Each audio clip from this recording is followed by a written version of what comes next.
What a fun week. Seriously, what a fun week. By the way, I just have a question for all of you out there that wanted a trade deadline in the offseason and or a signing deadline in the offseason. There's no Cody Bellinger signing. There's no Freddy Peralta trade. There's no Luis Robert trade. I'm just saying. What's the line from Gladiator? Are you not entertained? I mean, the people that wanted those deadlines, guess what? You wouldn't have the players you have now because you know what they'd be doing? We don't know. They'd be sitting at home. Cody Bellinger would be like, well, I have to take less money. And Freddy Peralta wouldn't know until then you have to wait till opening day to be traded. Well, so, people would say, well, all these signings and trades would have been done already. No, they wouldn't. On December 20th or whatever. Well, instead we get to have fun. And the fun continues this weekend with VIPs across New York City, bundled up inside the Hilton in New York City for the BBWAA Awards Gala. AJ Pierzynski on the stage presenting to that guy, Drake Baldwin, the Rookie of the Year. Nick Kurtz will be there. Aaron Judge will be there. Shohei Ohtani will be there. Paul Skeens will be there. Tarek Skubal will be there. I heard some other special guests that maybe I shouldn't say yet will be there. So we're looking forward to it. And our hype video is cool. Props to Olivia and the team behind the scenes. Michael, the whole fam, working hard right now. I like that graphic a lot too. It's the 101st edition, and all three of us will be there. The only time of year where we will be in suits and or tuxes. So we look forward to that and to seeing our buddy Ken Rosenthal. But for now, I want to make sure we have time for this. So let's get to the big boy trade. He's charging the mound. Here we go. Freddy Peralta is a New York Met. David Stern said, hold it, and go. Bo Bichette, Luis Robert, Freddy Peralta, in addition to what they did earlier this offseason. How do you like them now? We'll see. Well, let's see. We have to see. Listen, I love the so moves. Tough to impress. No, because, okay, they lost Nimmo, they lost McNeil. Simeon they brought in. Mm-hmm. He's coming off a couple down years in a row. Bo Bichette, not known for his defense. Wasn't it all about run prevention? Bo Bichette's not known for his defense. He should be better at third and second than he is at shortstop. They have 4 shortstops on the infield. I'm not saying they're going to have to learn. I think I love all these moves. First of all, as a fan of baseball, mm-hmm. I love these moves. I love Bo Bichette move because I think he'll help their lineup. Luis Robert, they get a 1 year, no risk. I mean, $20 million to the Mets is not a lot of money. It is to most people, but not the Mets. Okay, and they get a motivated Luis Robert Jr. because it's his free agent year. And that part I'm going to stop you. Okay, sorry. He has club option. He has a club option. People got so pissed when you said that yesterday. Sorry. It's a prove it year for him. It's a prove it right. They could keep him for 1 more year. It's not up to him. Yes. People were like fuming. I'm like, relax. We already went over the option. Whatever. Anyways. Okay. So he has a club option. But he wants him probably to pick it up. Because if he plays poorly, guess what? They're not going to pick it up. He's out the door. Now, if he plays well, they'll pick it up. And he still hits free agency like 30 years, 29, I think. So he hit it at 30. Whatever. Yeah, he's got to start proving it. Yes. So he needs to prove it for this year. Get okay. A big deal in the future. And then the Freddy Peralta deal with the way he pitched last year and the way he is in a clubhouse and the way he just happens to be as a human being. And you put him at the front of that rotation. I love it. Now, the National League is a bitch. Because you got the Phillies, the Mets, the Braves should be better. Oh, yeah, there's a team called the Cubs that did some stuff. And then there's the big bad Dodgers at the end that you have to get through to get to the World Series. So, listen, I love what the Mets are doing. I love how they pivoted from Kyle Tucker and they made all these other moves. You can call it panic signing Bo Bichette, but I like that move. And now here they are, and they got a chance, but they got to prove it. Oh, man, also Kratz, the Cubs just won big on this trade. See ya, out of the division. Yeah, 17 wins, just left the division. Team that won 97 games. You lose the guy who wins 17 of them. Yeah, big loss for the Brewers. Upgrade for the Central. The Pirates are like, hey, we don't have to face them anymore. The Phillies are like, all right, well, we couldn't figure out how to hit the Mets before. Now they actually added like a really good pitcher. It's going to probably be a little bit tougher. But Freddie P took that next step last year. This past season, really kind of figuring out how to pitch, and he found more success. Figuring out how to pitch in the sense that, like, he didn't have to empty his clip in the first inning. He could figure out how to mitigate through the lineup and then start working in. And when it was a bigger situation, his best pitches. That fastball up in the zone, that cutter or the fastball that's cutting a little bit more. And so I think the Mets are getting a fully refined pitcher who has figured out how to throw 30 to 32 starts. Freddy Peralta 1, Nolan McLean 2, and then a mix of David Peterson, Clay Holmes, Sean Manaea, and Kodai Senga. Much better. Short. Mm-hmm. Short. You want one more? Yeah, I think they need one more. Did you forget Jonah Tang? Oh, yeah, Jonah Tong, right. Tang. I mean, I don't think he'll start the year off up there. I think he'll be back in the minors, but projects as a potential mid-range starter. Don't forget Tobias not Myers. A high-end starter in the future. Let's not forget Tobias Myers. Yeah. I mean, he's had some good moments. He has. In 24, he was really good for the Brewers. I think he lost a little favor because I don't know what they kind of thought at him. Obviously, they sent him to AAA last year, but I think that he can help also. Yeah, up and down 5 times. Yeah, he lost the strike zone, and they lost a little confidence in him. And listen, again, for the Mets, they gave up Jett Williams and Brandon Sproat. Does it hurt them? They have a good farm system. Their outfield set now. Their starting rotation is better. And plus, for those guys, Jett Williams and Brandon Sproat, guess what they get to go do? They're going to the big leagues. I mean, unless something crazy happens. Jett probably not right off the jump, but soon. Yeah, and Sproat's probably going to maybe be in the rotation from the jump. Could be. The Mets didn't have to give up their tippy top, though. I mean, McLean's already a big leaguer, but Jonah Tong is definitely rated higher than Brandon Sproat. Carson Benj is their top position player prospect. Jett Williams is a really nice player. I like this return for the Brewers better than their Corbin Burnes return. They got Joey Ortiz, Dale Hall, and a pick. I don't remember who he is the pick on, so I'll have to look back on that part. But if we're matching up those 2 players and these 2 players, I think that the upside is higher for these 2 players. Okay. So it's a nice return. But hey, we were talking a lot about the Yankees yesterday. Spencer Jones and Will Warren probably would have gotten this done. So I'm curious to find out what their final offer was. They were in on trying to get Freddie P, the Dodgers, among many other teams. Anybody could have acquired Freddie P. You said it doesn't get it done, Will Warren and Spencer Jones. I said that? No, I said that was too much. Oh. And guess what? I think the Yankees did too. Okay. That package is better than what the Mets would have offered just now. Spencer Jones has higher upside than Jett Williams, and Will Warren's a more proven starter with, I think, a higher upside as a starter than Brandon Sproat. Okay. So we'll see. Anybody could have had him, Kratz. I want to throw that out there. It's like, it's no fair. First of all, the Mets haven't made the playoffs 2 of the last 3 years, but Freddy Peralta costs $8 million. And also, I do want to push back later on when we talk to Curt Hogg for the Brewers side of things. The Brewers could afford Freddy Peralta in their payroll. They just choose to trade guys away when they're a year or 2 from free agency. Not Willy Adames, but most others get dealt. They don't have to do that. They choose to not fully push chips in on a year in, year out basis. So we might be at a point next postseason where we're like, they're a starter short. And you're like, man, they could use a Freddy Peralta. Or several years ago, they're a starter short. They need a 1. Oh, Corbin Burnes. But that's the choice that they make to keep pushing it forward. Is it worth it? You know what? In my mind, Kratz, I don't know if it's worth it. What was it worth it for them? Does Corbin Burnes change their season versus what DL Hall and Joey Ortiz are bringing to them? I mean, they stayed in the playoffs, so I get the argument, but I can only go by like my own view as a player. And I've told this story before. 2018, they asked me, would you trade, at the time, Corbin Burnes and Big Woo, Brandon Woodruff, were just coming up to the big leagues. They were integral parts of our bullpen, but Big Woo, wasn't necessarily established yet, but he had a couple cups of coffee, but was on the roster, and Corbin Burnes was solidified into the bullpen. And they asked me, they said, would you trade those 2 guys for 2 months of Jacob deGrom?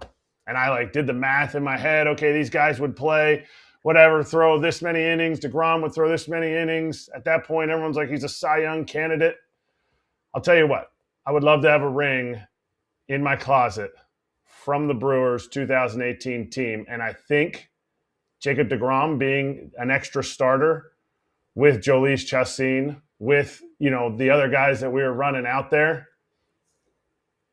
I would like to have that ring. And if you think that guy gets you that ring, then you keep Freddy Peralta. If they don't, maybe that's why they trade him and they say, hey, you know what? It's not worth sticking with this guy and going all in for this season. There's a steadiness from many front offices to maintain, I don't want to say status quo, but it's like, hey, let's just be competitive. Let's take another bite at the apple. A lot of front offices say, if we can just get in. We don't necessarily need to win. If we just get in, it'll appease everybody. It keeps my job. Hey, look, we got into the play. Like then it's a crapshoot. I use the Reds, for example, right? The Reds got in this year. Now, you can say the Reds played great or the Mets choked, depending on what fan base you're a fan of, right? They had no chance against the Dodgers. I mean, they got bushwhacked twice by them in those two games. I mean, they got whatever you want to say, right? Sure. And so is it just good enough that they got in to appease the fan base and appease and say, hey, we got in with 83 wins. Look at us. Or how many, I don't know how many wins it was, whatever it was. It wasn't any more than that. Hey, guys, we got in. Woohoo, look at us go. Right? Or do you need to be the team that is saying, all right, we actually are trying to win the World Series, not just like, if we get in, we never know. Like everyone looks at the Diamondbacks. Diamondbacks got in, they beat the Phillies, and then they lost to the Rangers in the World Series. They had a chance. They had a chance, right? But how many times does that really happen? And this is a perfect example. How many times does that honestly happen? But you just actually teed me up. The Diamondbacks were very much in the running for Jordan Montgomery and didn't offer the prospect capital to win him over in a trade. Jordan Montgomery is part of the Rangers who beat the Diamondbacks in the World Series, and it is the one move that Mike Hazen still says, and I've mentioned it 5 times on this show, he kicks himself about. Montgomery was a dude in that postseason. How many World Series have the Brewers won?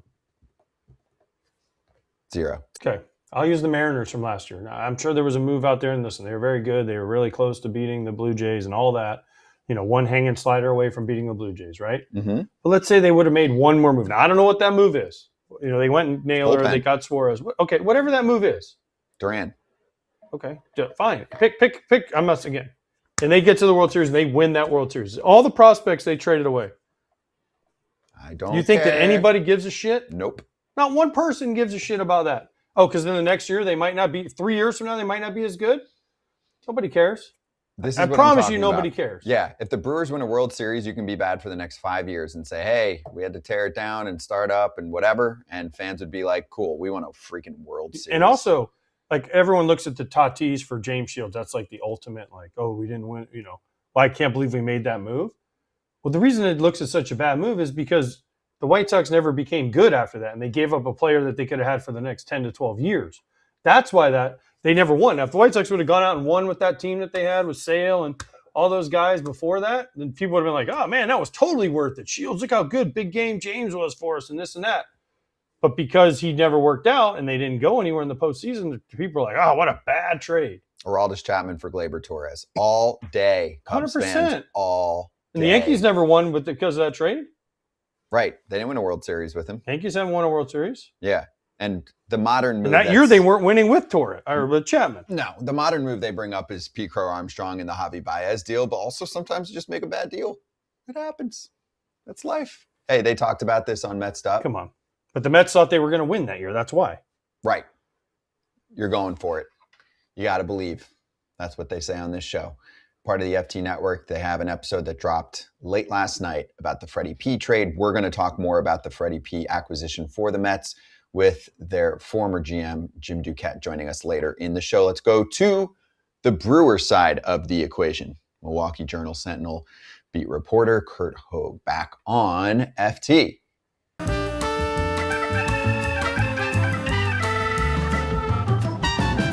Battle up. Curt, let's keep the combo rolling here. What is the aftermath for the Brewers and their fan base after they trade a beloved number 1 starter yet again? It's interesting. I like how you start that off, too. They're trading the beloved starter. Because if you think about these deals they've made in the past, it's all-star, high level. These dudes are going to get tons of money in free agency pitchers with Josh and Corbin and Devin. But Freddie was here the longest. He maybe had the biggest impact in the clubhouse, might have been the favorite with the fans. So that adds a wrinkle to this that some of the other trades they've made haven't had. You remember they held on to Willy Adames in part because of his impact on the clubhouse. So that part is for sure a new wrinkle that we haven't necessarily seen to this level in the last couple of trades. But also, I was just talking to a couple other writers from around the league, and they're like, "Well, how are the fans taking this one this morning?" And I was like, "Dude, fans in Milwaukee, they've been in the trenches for a few years. This is nothing new. They're like excited about the prospects they got for the most part. I think there is some disdain that the Brewers haven't, year after year, they haven't gone and made a big move. But ultimately, right, I think we're at a part of this process where fans have begun to, Joel Embiid, trust the process. That seems to be where we are now. Like, I think of the reaction when they traded Corbin to the reaction when they traded Freddie was very, very different. It's almost like people have just become accustomed to, hey, this is what they're going to do. Oh, and by the way, next year, William Contreras, you got a year left on your contract. Guess what, buddy? There's going to be offers. All right. Well, would those fans that trust the process, by the way, I live in Philadelphia, so that never worked out. They haven't won or come close to winning a championship. Would the fans trade 8 straight playoff appearances for 1 World Series? Yes, of course.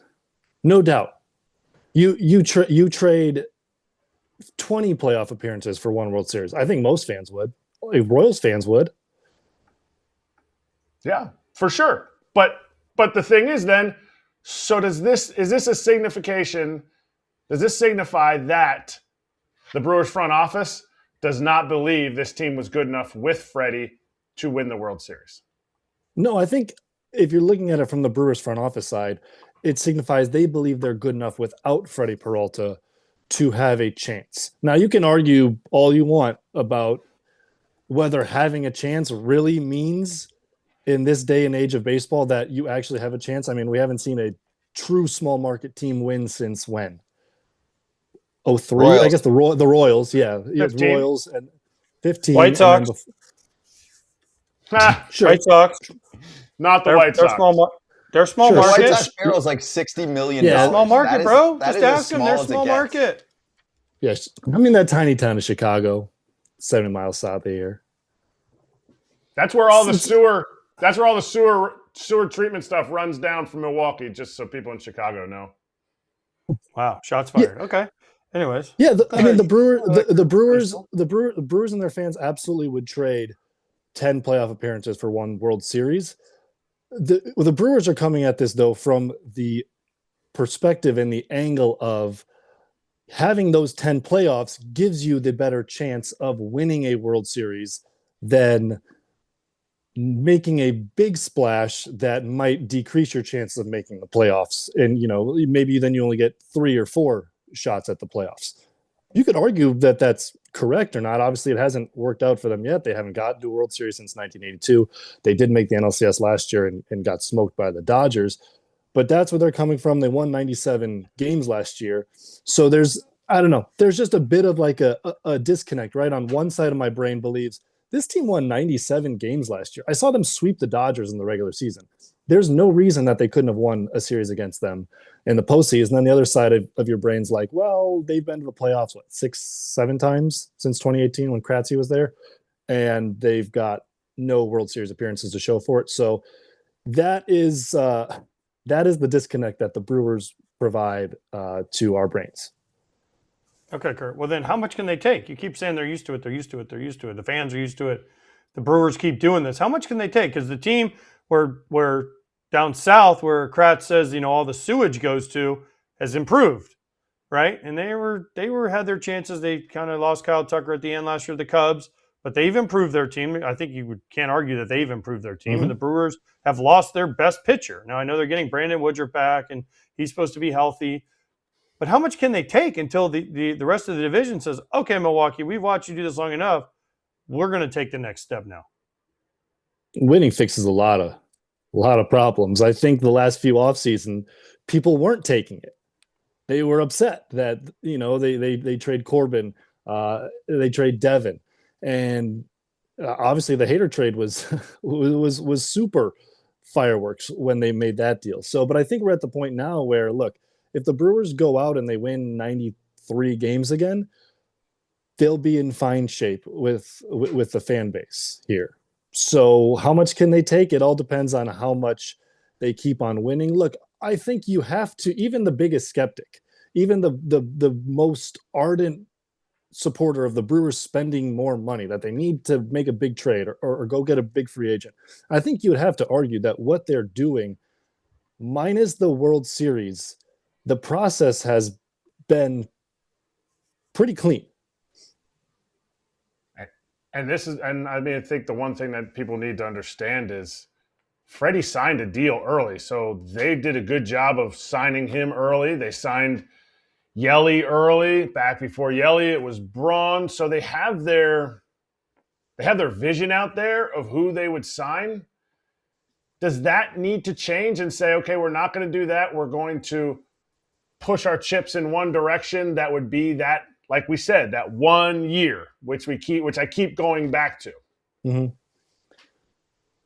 I would say they need to keep doing that and then add on in other areas. Like signing Jackson Chourio before he makes his big league debut is how you get Jackson Chourio's prime. So go extend Bryce Terang, go extend Sal Frelick, someone along those lines, and then find a move where you actually are giving up some assets.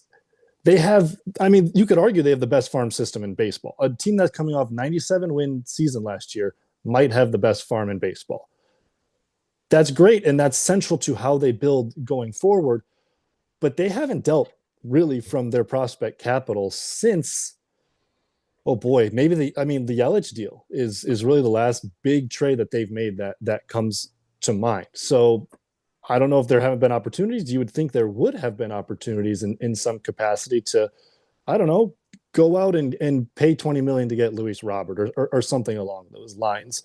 Because they're not going to go out. They're not going to get Bo Bichette. They're going to get Rhys Hoskins when Rhys Hoskins' market is low. It's that sort of, value we're taking advantage of the market deal. That's where they're going to work in free agency. But yeah, you're just banking a lot on your internal evaluations and your internal player development. And look, they're great at both of those things. But again, it's this question of, okay, what's the cap to that when you've got an entire rotation of 24, 25-year-old guys? Curt, what's the ultimate goal of a team in their sport? What's the ultimate goal? You tell me, AJ. You played. Is it to win? Sure is it to win the whole if you're thing? in baseball, isn't it to win the World Series? To win the whole thing.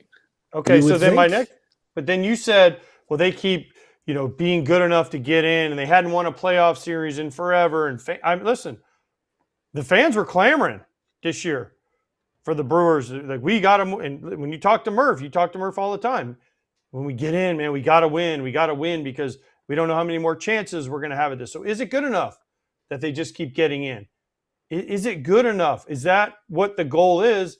Because we just had this conversation before you came on the air. The ultimate goal is to win the World Series, not to get great. You got to the postseason, cool.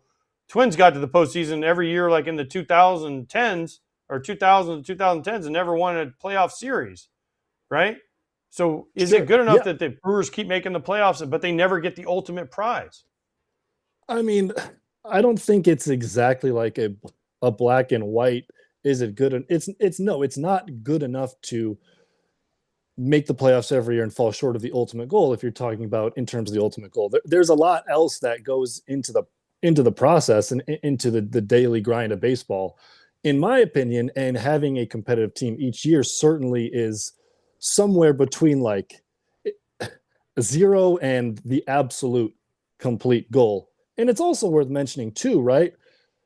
The Brewers might be better in 2 years they will be better next year because they've made this deal. We can't say for sure how many wins they've subtracted from their 2026 team because they don't have Freddy Peralta. Last year, look at Caleb Durbin. No one had any idea what Caleb Durbin was going to do last year, and he ended up finishing third think it was third in Rookie of the Year voting. So weird things can happen. And the Brewers did get 2 guys that they think will contribute at the big league level. And ultimately, like, their future wins do matter too, even if it's not as rewarding or satisfying as, having that frontline ace that you can turn to 32 times a year. Correct me if I'm wrong, but I think 2024's pitcher of the year for the Brewers was Tobias Myers. Tobias Myers. You traded your last 2 pitchers of the year. So the Mets, on the Mets side of this, what are they getting in Tobias Myers from what you saw last year? Was there some – it felt like the things I was reading is maybe there was some just butting of heads with then not the same production on the field by Tobias Myers.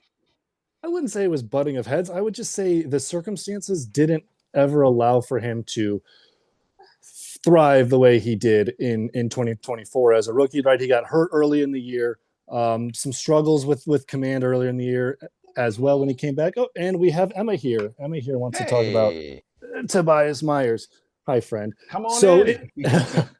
It ultimately just didn't work out for him. But what's interesting, though, is his profile now is different than it was when he had that 3 ERA as a rookie. The splitter's a really good addition to his mix, and the Mets have had – hold on a second. And the Mets have had good success with some of those north-south guys. So that's a good throw-in if he's a throw-in to the deal.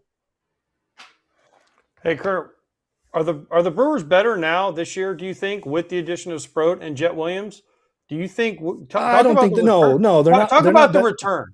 Sure, they're not better Sproat goes this 100 year. miles an hour. He obviously went to the University of Florida, so he's going to be a stud. Jett Williams is one of the top prospects in the Mets organization. Where do they fit on this roster? Yeah, I mean, I don't think they're better this year, but there is a world in which those guys equal, what you would have gotten from Freddie. I think Sproat. One second, my friend. Sproat stuff Emma like gets priority, Curt, so Emma you can gets, hang up on us. All right, let me talk about Brandon Sproat, and then Emma. Okay. And then, yep. Yes. All right. Brandon Sproat's got good stuff. I got literal other stuff to deal with now. So I'm going to catch you guys later. All right. Peace out, brothers. Thanks, Curt. Appreciate you, man. Thanks for the time. Curt Hogg with us. Hey, you want to know more about Brandon Sproat? A 3-year-old doesn't. Yeah. Curt actually said, I'll come on today, but warning, I've got daddy duty. So when time calls, and child does not understand FT. Yes. Hey. She saw the phone. She didn't hang up on us. My niece at that age knew what to do. Red button. Yep. Always red button. Find it. Hit it. Next. Then you get rid of that person on the screen. So anyway, we could talk Sproat for a moment.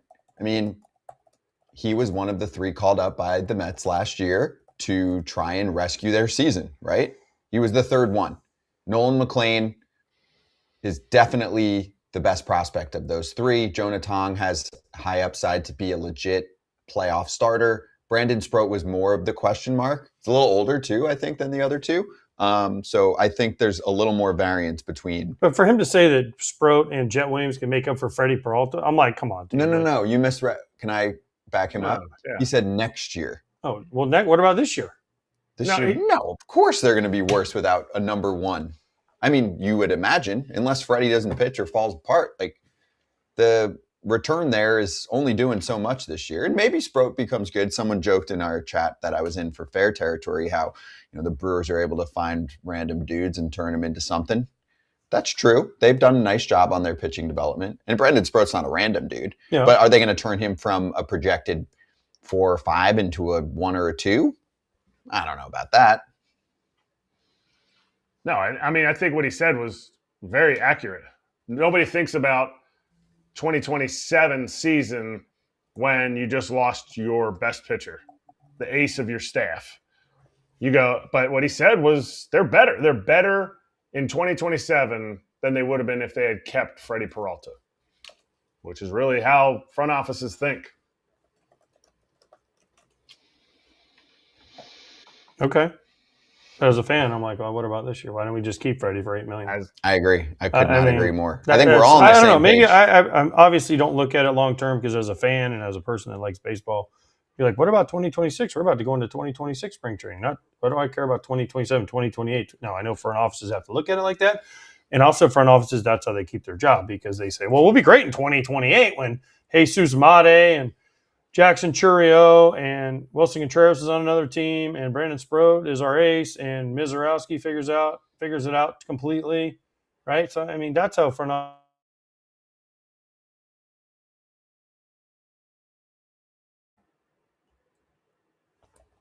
You got us, Kratz? I do have you back. You froze a little bit. Okay. I just wanted to point out, this is funny with the Brewers roster. If you go to their, like, say, MLB roster page and the heights are all listed there, they're all super short. I don't think I've ever seen more 5s, ever.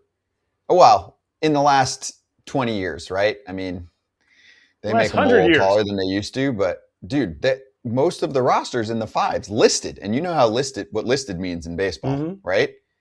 Like, isn't Altuve listed like 5'6" or 7"? He's 5'4". So Jett Williams is listed 5'7" right now, and that was the big position player acquisition. It's just funny. It doesn't mean that they're worse. It's just they have a type, right? The Brewers have a type. Sal Frelick's and that's where they find value. 5'8". That's where they're. Yeah, that is where they find value. Caleb Durbin listed 5'7", was a nice contributor to them last year from that Devin Williams trade the year before. I got hit up on Twitter a little bit because I said, Freddie P. If the Brewers keep Freddie P, oh yeah, now they're World Series favorites over the Dodgers. But here's the thing about Freddie P's contract. At $8 million, and I know this wasn't going to happen, but I'm telling you we're talking about like pushing all in. What does that look like? It doesn't look like going to get Bo Bichette. What it looks like is saying Jesus Made and I forget who they said their second best pick or their second best prospect is for Tarek Skubal. What does that do? I'm not saying it's going to happen, but what does that do? That to me, that looks like all in for a guy who is 18 years old in Made and then the next level guy. To me, that pushes the Brewers to that next level because you kept Freddie, because he was only $8 million. You weren't stretched on your payroll. 1 year of Skubal, if they don't, if Major League Baseball doesn't step in and just allows a team to pay Skubal $27 million a year, 1 year deal. It's not an extreme amount, but it is going all in. And also save it that they can't do a single thing every offseason. Come on. Oh, the Brewers? They make the playoffs every year and they get a huge boost and they sell that place out every game. I mean, not every They game. run a great operation. They run a great, unbelievable they're operation. choosing not to participate. Save it that they because can't do a deal or two. But this goes back to the whole thing that we always talk about. Listen, I love the Brewers. I love Murph. I love Matt Arnold. I love Freddie while he was there. I mean, Big Woo was awesome. I think they have a great owner, position too. players. Antanasio is a nice fella. He knows ball. He does. But now it's almost like you become to a point where you try to be almost too cute and eventually it catches up to everybody. Like no team can sustain without, unless you're the Dodgers and you can just spend. The Yankees forever spend. But eventually it catches up to you a little bit. Especially the Rays have really good runs 3-4 years and then they kind of fall off and then they have to build back up and they do their runs again, right? They're kind of on a lower one right now because Wander Franco is, who knows where he is right now. Right. And that was their big guy they signed and they were hoping he would be their franchise guy for a long time. So eventually this catches up to you. Just for the Brewers, they've been really good at it not catching up to them because they've been able to develop really good pitchers and they've traded for some position players that have helped. They've developed some guys. But eventually your luck runs out. They claim they have to do this. You could have had Freddie for one more season. Why do you have to? Okay, if your payroll is at whatever it was 2 years ago, I know they went down like 30 million to 25 and they did it again. Well, see, then that proves to Mark Antanasio, the owner, well, heck, we can cut another 20 million and win 94 games and they still won the be most great. games in baseball. I know, this year. that's what I'm saying. So is it fool's gold though? Is it fool's gold? No. My thing is at some point, look and say, you know what? We won the most games in baseball last year. Are the Dodgers a juggernaut? Yeah. Did they kick our asses? Yeah. But is there a chance that something happens to the Dodgers and they're missing a bunch of their pitchers and then we have a lane this year like in because 24 we were when close? they were missing every starter and they still won? Yeah. Oh, just checking. But Again, I'm not saying this is right or wrong. I'm just asking y'all because I don't know. I just don't think like the constant treading water. I just think there's some times where you go, you know what? We only have 1 year left of this superstar. Let's have a time. That's what I would have done. I don't think it's fool's gold. I think it's gold, but the ultimate prize is diamonds. I think there's a place to say we are constantly making the playoffs, and then to say, who is our next during this run from 18 till now? Who is our next Freddie P? Who is our next Brandon Woodruff? Who is our next Corbin Burns? Because they've done an incredible job of putting guys around them. Jose Quintana, Jolice Chassin, Chase Anderson. Like, they've just been putting guys all around them for that time. Colin Ray, Adrian Hauser. That's when it runs out. It runs out when you don't have that guy anymore. If Big Woo comes back this year and is the guy that they think he's going to be, well, now he's a free agent. Now you don't get a qualifying offer from him. Now you get there's just a lot. There's a lot of questions to ask, and in my opinion, if they don't see that guy, if Mizorowski is not that guy, then you have this would have been the year to say, yeah, we got to go all in. We got to go all in, and it's going to cost us a future prospect or two, but this is the guy that's going to help put us over with Freddie P still on the staff, and we didn't increase our payroll that much. Mm-hmm. A couple of comments I want to mix in to wrap up the Brewers side of the conversation here, and we'll talk Mets again later. Doomy in the chat said Brewers haven't gotten any TV revenue since 2022, I believe. That's not true at all. Less TV revenue, local. Less. They all split the national deals. Next one. Ranger fan. I think the way the Brewers operate is how they feel they can sustain the run. If they want all in, they do what AJ's saying. They'd have more up and down year to year. Yeah, you would. And you would have a better chance in the postseason of going further. Fact. Better chance. They like their chances of making the playoffs every year versus having a better chance in the postseason. That's just their choice. And then M. Cook in the chat. The Brewers don't have to try. Reds and Pirates, terrible owners. Cardinals can't figure it out. Cubs, for some reason, don't want to just bully the division with money. Okay. That's a factor. I wouldn't call that the whole thing. I mean, I think they run a really nice Cubs could do that if they wanted to. Here's my question. For all Brewer fans out there. Yeah. 2008, who did the Brewers go get to make a run? CC Sabathia. Who did they give up in that trade? Michael Brantley. Who cares? Matt Laporta? Matt Laporta. I love Matt Michael Laporta. I know him very well. Matt Good guy. Gamble? Was he in there? No. Zach Johnson. Zach Jackson. Oh, they blew it. Rob Bryson. Matt Laporta and Michael Brantley. One guy. Michael Brantley was good. Okay, Michael Brantley was. But is Michael Brantley going to do more for the Brewers than what CC Sabathia did in 2008 when they hadn't made the playoffs in 25 years? Everyone still, even non-Brewer fans still talk about that 2008 run. Priceless. One guy of all four of them had a career where you're like, kind of wish we had him.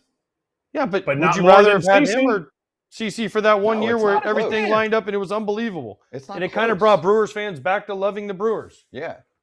To I'll me, take got Michael rid of Brantley for CC Sabathia, no doubt. it's the same. I love Michael Brantley. It's the same thing we talked about at the top of the show. I'm actually surprised that this is all the Brewers got. It's a nice return, but I'm surprised that other teams weren't in at this rate for prospects. And maybe they just love these guys. Billy Epler's a special advisor there. He drafted Jett Williams and Brandon Sproat. Again, this is not a slight on them. We just talked about some other teams, and I'm wondering what their package offer was.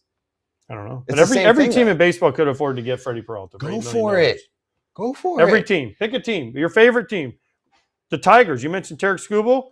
This is probably your last year, Tarek Skubal.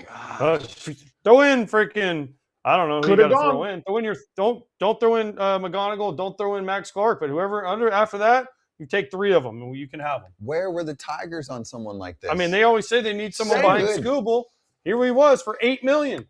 On top of everything else, knowing Freddie pretty well, used to have him on all the time. Sometimes we see him. He is one of the happiest humans. It's like you can think you're having a crappy day and then you show up and you're like, Freddie's loving life. All right, let's have a day at the ballpark. So he's got it all. Good job by the Mets. And the best thing that came out of this, everything we've read is Brandon Woodruff has had a healthy offseason after what he went through, coming back and being hurt at the end of the year last year. Mm-hmm. That's good news. Hopefully it's true, and he gets through spring training. He has a great full year, but it's great to see that also included in all of this, that everyone's saying Matt Arnold, everyone's saying Brandon Woodruff is back. So hopefully he is. Pressure's Also a on good now. dude. Great dude. Pressure's Great on guy. now. They're going to need you to. It's really hard to find a Brewer guy that's not a good guy. I can think of one. I can think of one too. Well, okay. Let's hit hot corner. You guys have a higher standard than I do. Then. Here we go. The corner that is hot.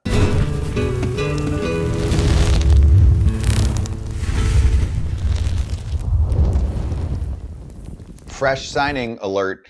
Watch out for the Minnesota Twins. They sign up former All-Star closer Taylor Rogers on a one-year contract worth $2 million. Aaron Gleeman reporting it along with Ken Rosenthal. Gleeman wrote, logical fit for both sides. The 35-year-old Rogers returns home to the team that drafted him, and the Twins had much-needed bullpen help. There were jokes all over social media over the past couple months saying that the two best relievers for the Twins worked for the team but weren't on the roster. LaTroy Hawkins and Ryan Presley and Glenn Perkins. Bring them all back. Hey, no offense. This is the Twins going for it. Remember they said they were going for it this year? Taylor Rogers and Victor Caratini. Ooh. They're going for it.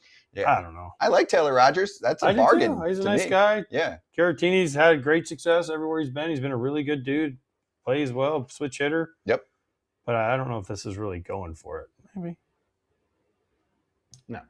I mean, it's nothing against Taylor Rogers. It's ironic. He made his debut way before his brother, and his brother gets the bigger free agent contract. But he'll play his 10th season. If he's there for a month, he'll get his 10 years of service. Taylor Rogers is kind of, to me, last year, he kind of had a little bit of resurgence. Before that, it wasn't quite, he wasn't able to give himself that, he wasn't able to regain his form from earlier in his career. But last season, kind of had a little bounce back, so it was good he got a big league deal. Josh Bell and Eric Wagaman, too, don't forget, to the Twins. Oh, right. Sorry, my bad. I don't have the patience to go over the Twins. One of these years, I'm going right to go now. back to Twins Fest. They ask me every year. They do? Wait, why are you going? Really? I got to be in New York this weekend. Oh, it's this weekend? Yes, the last 2 years it's been this weekend. Mm, We've been obviously at the BBWAA. okay. So I'll gladly say no and go to that if you guys want me to. No, Drake Baldwin would be pissed. Okay, well, I'm He just is saying. waiting for your speech. But do you know how much Tyler Rogers got in free agency? Do you remember that He deal? got more than $2 million. I know that. 3 years, $37 million, no deferrals, and a vesting option that can make it 4 years, $48 million. So that upshooter. One brother is paying for the other. But didn't Taylor make dinner. more than Tyler before? It wasn't there? No. Maybe, yeah. A lot. Because he was the closer, A lot. lefty, and a lot more, right? The turns have Yeah, tabled. nobody liked him. You talk about how much people can't get away from the analytics and everything. I was in San Francisco. I got traded there 2 days before the season started when Tyler was squandering in the minor leagues.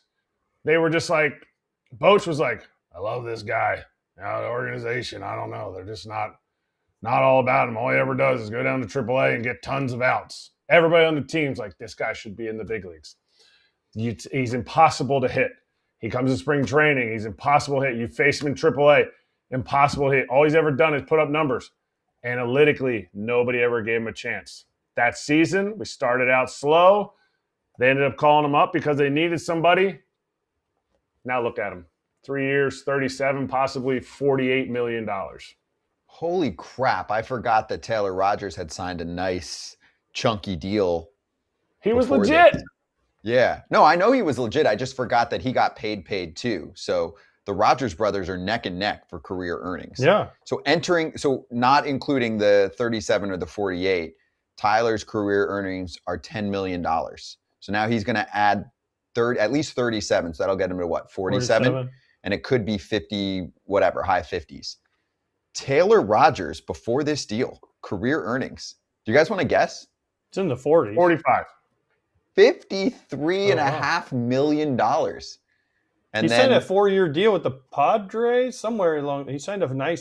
I thought it was Padres. well, he was at the Giants the last few years, not Padres, but Twins and Giants. Was it the Giants that signed him? Yeah, I think so. Maybe. I think it was the Giants deal that stirred it. But I mean, the last 4 years, he's made 12, 9, 7 mil. So the Rogers brothers combined are a $100 million pitching twin combination. Good for them. It hasn't come easy for them at all times. Those dudes get the job done. Next up, Yoan Moncada is back with the Angels. 1 year, $4 million. The resurrection story team continues. Did he sign for like 10 or 11 last year? I think he signed for it was a lot. A little last higher. It was a little like higher. 8. I'll get it for you. I thought it was like 8 or 9. 5. Oh, he signed 1 year, 5? Yep. Oh, Okay. Still getting. They love him in Anaheim. They love those 57 games they get from him every year. Our buddy Jim Bowden last year, I have this written down, reported that was his only MLB offer last year. They love him. Hey, good for them. Yeah. He played that's fine. 84 games last year, so he was. He was fine when he was on the field, but I love that. Here's a case. Here's a case when we just started talking about the Brewers, and now we talk about the Angels. If the Angels sign Eugenio Suarez to whatever he's going to get, 2 years, 20 a year, so 2 years, 40, does that put him in the playoffs? what? Oh, but it makes them a much better team than what they are now, or what they're going to be now. So to me, are you making your team better for the future by signing Yoan Moncada? Like, did he do so much? Was he a clubhouse presence? To me, don't even waste your $4 million. Just give the opportunity to somebody else, or go with somebody that's going to be an impact. Go with somebody that's going to impact that young roster, that's going to be that guy that's like, yes, fit in. We may not win the World Series. We may not make the playoffs, but everything I've heard about Eugenio Suarez, and he has slug, which is what they were looking for last offseason. He can play third base. Like, I'm just confused at, like, the route that you're going to go. Here, I'll give you an example. Prime example for someone who wanted to be in that area. Would you rather have Yoan Moncada for 1 year, 4, or Nolan Arenado to work with the youngsters for like 2 years, 11 or 12? Because that would have been the top destination for him, right? He wanted to be a Dodger. That's not happening. Next selection, because he wants to be in that area, would have been the Angels. I think he would have gone there. I mean, now he goes to Arizona. He's happy. I think we're going to get him on at some point. I've been going back and forth with him about it. But would you not rather have Nolan Arenado than Yoan Moncada? Yes. I would.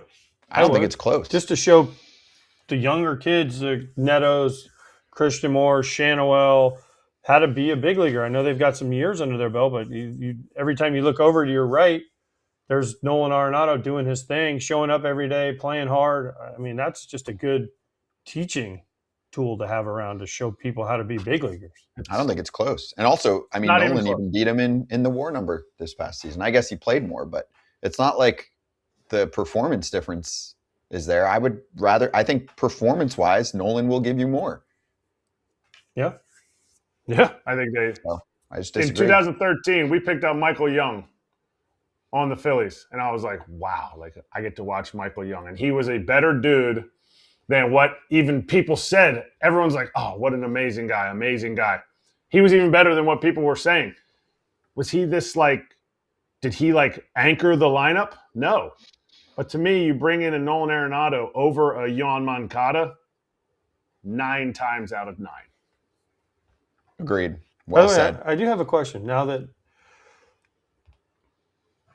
the Mets have made their moves with Bichette and Simeon and Polanco, what does it do for Vientos? What does this do for Brett Beatty? Oh, you're going back to that? Yeah, sorry. I was just thinking. Duquette. Write that down.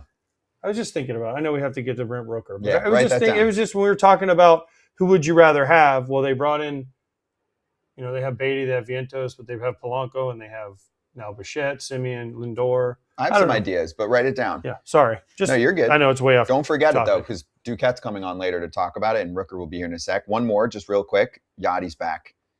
Special assistant to the president of baseball ops, Chaim Bloom. I mean, I don't have a lot to say. It just obviously, I think the Cardinals go, hey, Yadi, we'll take as much of your time as possible to hang out. You know who hates us more than anybody? Who? Ollie Marmol. Why does he hate it? I disagree. I love Ollie Marmol. I think he has one more year, or did he sign an extension? No, he signed an extension, I think. Okay. That guy? What is he? He's openly said he wants to be the manager of the Cardinals. And listen, I love Ollie Marmol. I do too. He's an awesome dude. One of the great dudes I've ever been around. Orlando guy, went to the same high school, all that stuff. But how many times have we seen Craig Stammen, special advisor to the general manager, special advisor to the president of baseball ops? Oh, wait, man, we're really thinking about making a change at manager. And guess who? And I'm not saying Yadi does this at all. So don't, people out there on Twitter, don't say this. But I'm saying people that get in certain people's ear, oh, man, well, he's making this mistake. I could do that better. I could do this better. I'm not saying this happens, but I'm just saying this is something, though, and I know Ollie Marmol's very confident and very confident in his job, and he deserves to be because he actually was really good for the Cardinals the last couple of years with the team they've run out there. But as you know, Kratz, looking down the road, this is the stepping stone to being the next manager of the Cardinals. I know.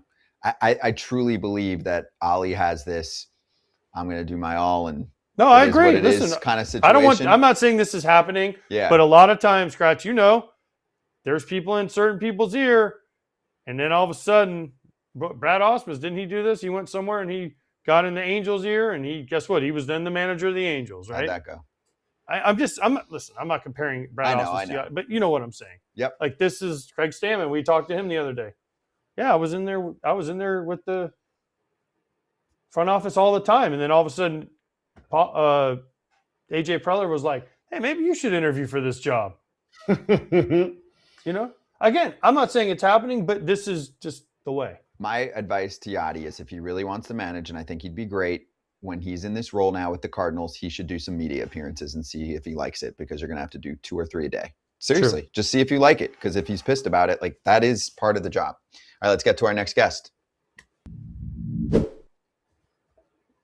All-star slugger from the A's, Brent Rooker, hanging out with us. Rook, good to see you, dude. How's the offseason going, man? Uh-oh, muted. It's been pretty good now. Can you hear me? Yep, we're good. How you doing, man? Hear you.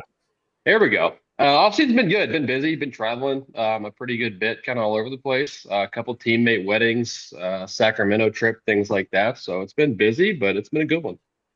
Wait, but before you go, look at his backdrop and ours. Oh, it's very similar. Almost identical. Mine's more over here. Brent, before we get into a whole bunch of stuff, your offseason, did you hear what Erik Kratz said about people that go to school in Mississippi yesterday? He said that there's never been any hitters that are any good from Mississippi. That's what he said. And I said Palmeiro, Clark, Rooker, Mango, a whole slew of these guys out there. That might be true of one school in Mississippi, but definitely not our school in Mississippi. Hold up. Let Kratz defend himself, then Rook can decide, because AJ likes to. All right, Kratz, what'd you say? What was the quote? Historically, high school hitters from Mississippi do not pan out in the big leagues. Scouts have told me that for years, and it was something that I never really thought of. And then AJ, being the media mogul that he is, skewed my words and started bringing up everybody from old Mississippi State and Mississippi University and all of those schools. So you're saying like kids from Mississippi who get drafted out of high school, not that go to college. Okay, well, it's a more specific group of people that I can't speak as high or as informed on as the college thing, but Thank you. You're freezing up on us. I want to create a rift amongst the show, though. No. I defended you, Rook. Oh. I defended you, Rook. You were one of the first names I brought up about being from guys from Mississippi that could rake. You were like, I'm he won the Triple Crown. So but you went to school in Mississippi, so it counts. Doesn't count. Yeah, I went to school in Mississippi. That's fair. Doesn't count. Also, Kratz said this was coming from a scout. It wasn't like Kratz just sat there. I didn't hear and that. said, you know what? Well, Mine cut Kratz's out take. at that point. No. My ear cut out. AJ's misremembered. And before we get into anything, I love that you have the headphones on, Rook, for everybody listening. You don't even need to see what Brent Rooker looks like. He just looks like every high school kid right now when you walk into a high school. Headphones on. During school hours? That's between classes. They walk, they put their headphones on. Then during school, they put their headphones around their neck. It's the new thing. So you're hip. You're hip, Rook. So they don't talk to each other. Oh, wow. I didn't know what that. you're saying. No. Nope. Okay. Am I lagging? Like, am I behind? Yeah, Is my you connection are. like lagging? I don't know how to Yes. fix that. That Mississippi internet got you. I don't know. I'm in Tennessee again, Tennessee. but we're close. Yeah. Let's see. That's why I'm like, I don't know what to do about that. We had Vinny on, and Vinny's internet was fine. So maybe it's Chris. your house is too big. Maybe it. Yeah, Yeah, this it could is be. It could perfect. definitely be my house. It could be your silver slugger is getting in the way. It's like the frequency Yeah, with the silver slugger and all your awards and everything. Vinny doesn't could be. have Vinny, that yet. Vinny doesn't have one of those to mess up his connection. So He doesn't. AJ has My one, and we connection's have great fine. connection. My connection's fine, and we won't let it. But we weren't allowed to show it, Brooke, over there? because Scott. It embarrasses Scott that I have one and he doesn't. So he made me take it off set. I actually want it on set. Todd Frazier puts his home run derby trophy next to me every day when I'm with him. We should put it right here. Uh-oh. We might Maybe have we to need do a- a little. I Maybe we need a little reset. Maybe don't know what to do to fix this. Hold up. Our team's going to give this a shot with Rook. We'll try and get him back. We lost stop him. stealing your internet from your neighbor. That's what you need to do to fix it. What do we call it? Minor league Wi-Fi. That's okay. Sacramento Wi-Fi. You need that. Las I'm Vegas ready for Wi-Fi. this interview too. I've been looking forward to this interview because he's done a lot of things this offseason. He's so good too. He gets it. Not just a lot of things. He tweets a lot of very fun things. You could make the case that him and Vinny are the top tweeters in baseball. Yeah, there's some other Jazz, depending on how you look at it. Well, Jazz fires at some dudes. he does. Vinny and Rook are more nice about things. They're a little more playful. Jazz just goes for the heart. Yeah. Which is Vinny fun. and Rook have Which is that fine. sarcasm. I want to see them both on a show. That's what I want. Put that in the book. Only someone had talked to him about that.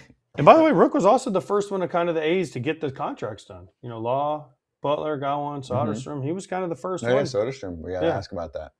I mean, Yeah. he was the first one so he set the veteran example of getting a long-term deal. And he said, hey, I want to make friends, but I want those friends to stay here. And so now they're working on that. Now they need Langoliers they need to sign. Mm-hmm. That one I think is bigger than Kurtz. As much as I think Kurtz is a better hitter, Shea Langoliers is very, very underrated because I don't think people see or understand what he brings to the game. But every team that wants to do anything and is worth their salt has a starting catcher that is a legit everyday starting catcher. And Shea Langoliers is that guy. Issue is I think they're about a year behind trying to get that extension at Athletics John Fisher prices. Now you're going to have to pay full price for Shea. Kurtz is the guy they should sign. They should. I mean, they look, should. Langoliers has more time, so he's going to be more. Right. But Kurtz, as soon as he had about that first week, they should have been like, here's 7 and 100. Turn it down, kid. Just to see. It's going to be a tough one. Now,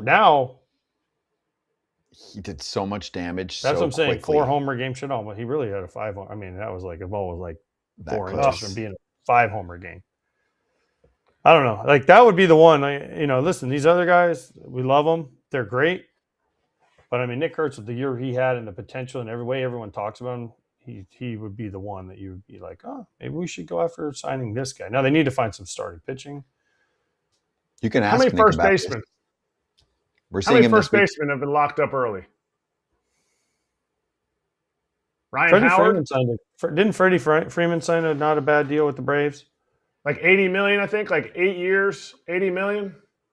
Yeah, Ryan Howard signed a nice deal pretty early.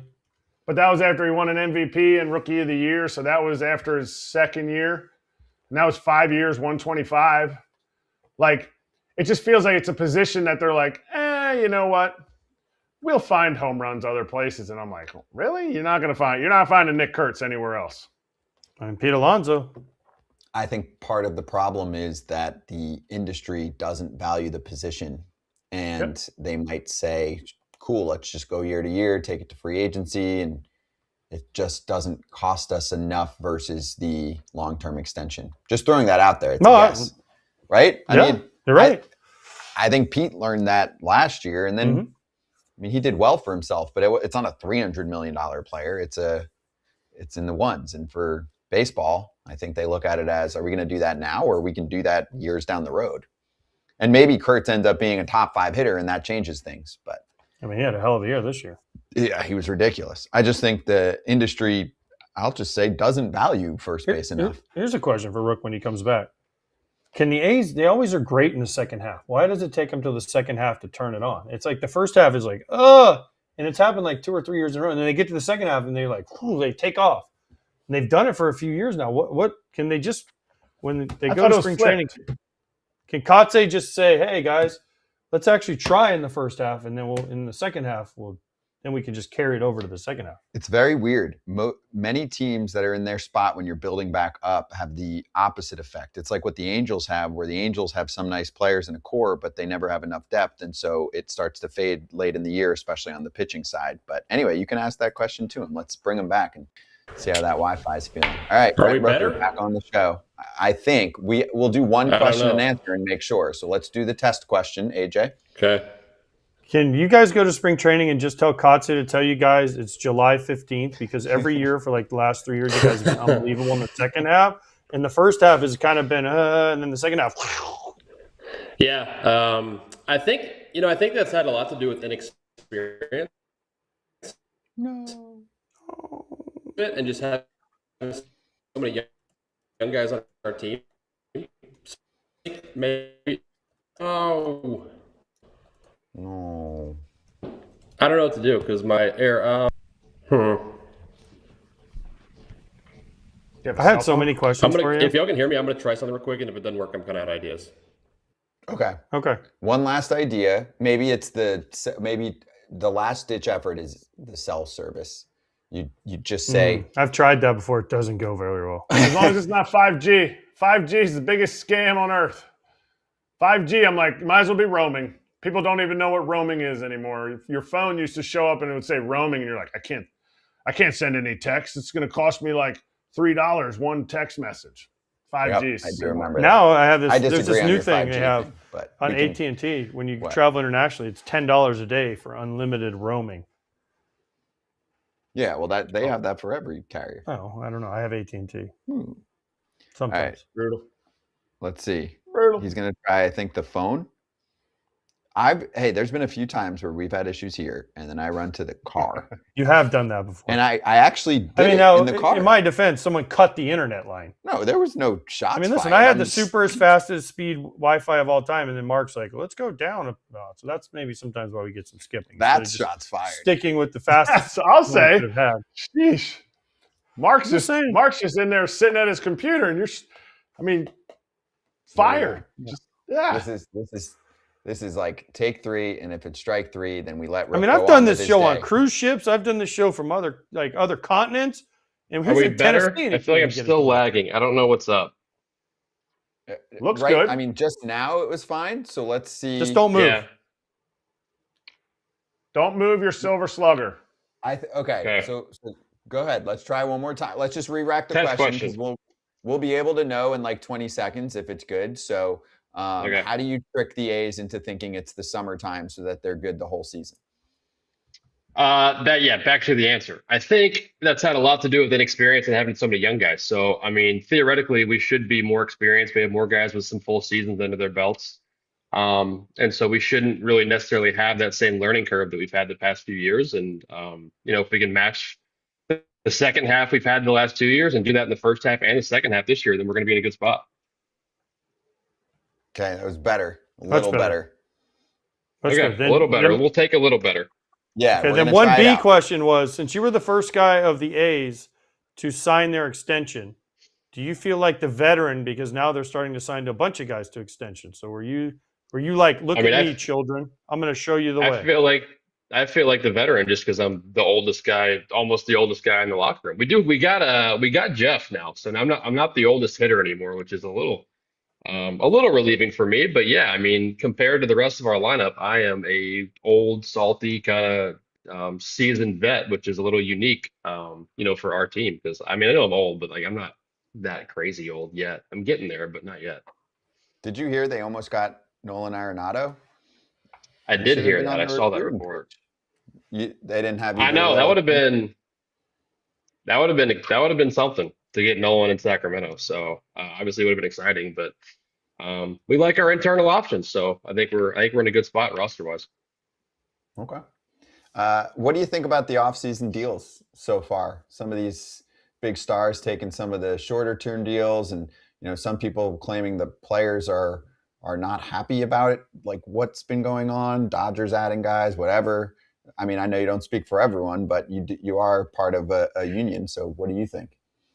Yeah, I think the shift to the shorter term high AAV deals is interesting. I think it's obviously great for players, great for the guys getting them. It's maximizing value, which I think is awesome, and exactly what we want to do as players. It's a little bit different than I think the kind of what free agencies looked like in the past when guys get to free agency. They've historically kind of wanted to cash in on the 8, 10, 12-year deals, but shifting it to the shorter term, higher AAV deals is interesting to me. And if as a player, if that's what those individual guys feel like is best for them and making their best decision and kind of betting on themselves to be able to get back in the market, I think it's awesome. Agreed. Especially the young guys, right? The Bichettes, the guys definitely. that are fairly young. They get their opt-outs and all that. It gives I always say it gives the player a little bit of power, right? Like, Definitely. I have the leverage. security, but I can opt out. I like the betting on yourself again. I mean, Kyle is what, 27? He gets to get back in the market theoretically at 31 and kind of redo it all over again, which I think is an awesome way to kind of maximize your earning power and maximize your leverage to get a couple different bites at the apple there. So I think it's great. All right, Rook. So explain I fight this with fans and I fight this with people all the time. Salary cap. Salary caps. It's all you hear. Salary cap, salary cap, salary cap.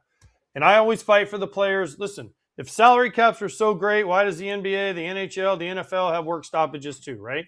If salary cap is wonderful, the cure-all, why do the Kansas City Chiefs go to like every Super Bowl? They're like, oh, it'll help parity, right? The Patriots won all those Super Bowls. The Chiefs are in the Super Bowl every year. So can you give us the players' thoughts? You don't have to give the thought on this cap, but just when you talk to other players, some thoughts that they're talking about? Yeah, I mean, I think you just hit on some major points, right? It's not like a salary cap inherently offers this parity, inherently levels the playing field, because you look at the NFL and the NBA and the Patriots did their thing, went on their run. The Chiefs did the same thing. You look at the NBA, the Warriors dominated for so many years, and those are in two leagues with caps, right? So it's not like you just install a cap and, all of a sudden now the playing field is level. Now there's going to be a different World Series winner every year. There's going to be different teams in the playoffs every year. That's not how it works. It's a way for owners to increase their leverage, and it does exactly what it says it's going to do. It decreases salaries. It doesn't offer any answers to the questions and the issues that exist in the league. And I think it's kind of seen as this, like you said, this fix-all thing that, you just install a salary cap and all the problems are done. They're solved. And that couldn't be further from the truth on a number of different levels. What do you think the league would look like if every owner wanted to win as badly as every other owner? Like if as badly as the players, I'm sorry, not as every other owner, as badly as the players. What do you think the league would look like? Would it raise the level of competition and the level of viewership? Yeah, I think so. I think, you look at the sport and the league as a whole right now, and viewership is up, attendance is up, revenue's up, jersey sales are up, all these different things are up. And there's still room to improve, which is exciting. And we know that way to improve is the teams that, the historically and in the past several years that haven't been willing to spend, that those teams become willing to spend and put their best foot forward to put a competitive team on the field. And when that starts to happen, when you see payrolls at the bottom start to climb and start to get higher and higher and kind of closer to that, that middle ground, you're going to see the revenues continue to climb, and the attendance and the viewership and TV contracts and things like that are just going to follow suit. So we're in a great spot right now in terms of visibility, in terms of revenue and all that type stuff. But the exciting thing for us is we know with a few changes that should come from those teams at the bottom half or in the bottom of the payroll, if those teams become willing to spend a little bit more and try a little harder to put consistently competitive teams and good products out there, that everything is just going to continue to climb, and we love where we're at. Fans have been clamoring for a signing deadline or a trading deadline in the offseason. What do you feel? How do you feel about that? What fans have been clamoring for one? You mean Manfred? You mean Erik Kratz wants a trade deadline in the offseason? Dude, I don't want a boring January. Whoa. Stop manipulating. Okay, don't represent the fans. Ownership has been leaking to different outlets that there should be a signing deadline. Yep. How is that seen from players, from a player's side? And how is that, combated against? And what do you have to say about that? Is all I gotta. Yeah, my only question. I think the thing that a lot of these issues have in common is fans look at them and they only see how they're going to affect the top earners in the league. And the thought may be, okay, so we put in a signing deadline. Like, is Kyle Tucker still going to get his $50-60 million? Like, absolutely he is, because he is the top 1% of the league. He is an all-star every year. He's that guy. How that signing deadline is going to affect guys is that middle class of free agent that exists, the guys that get 1 year between, $5, $6, $7, $8 million.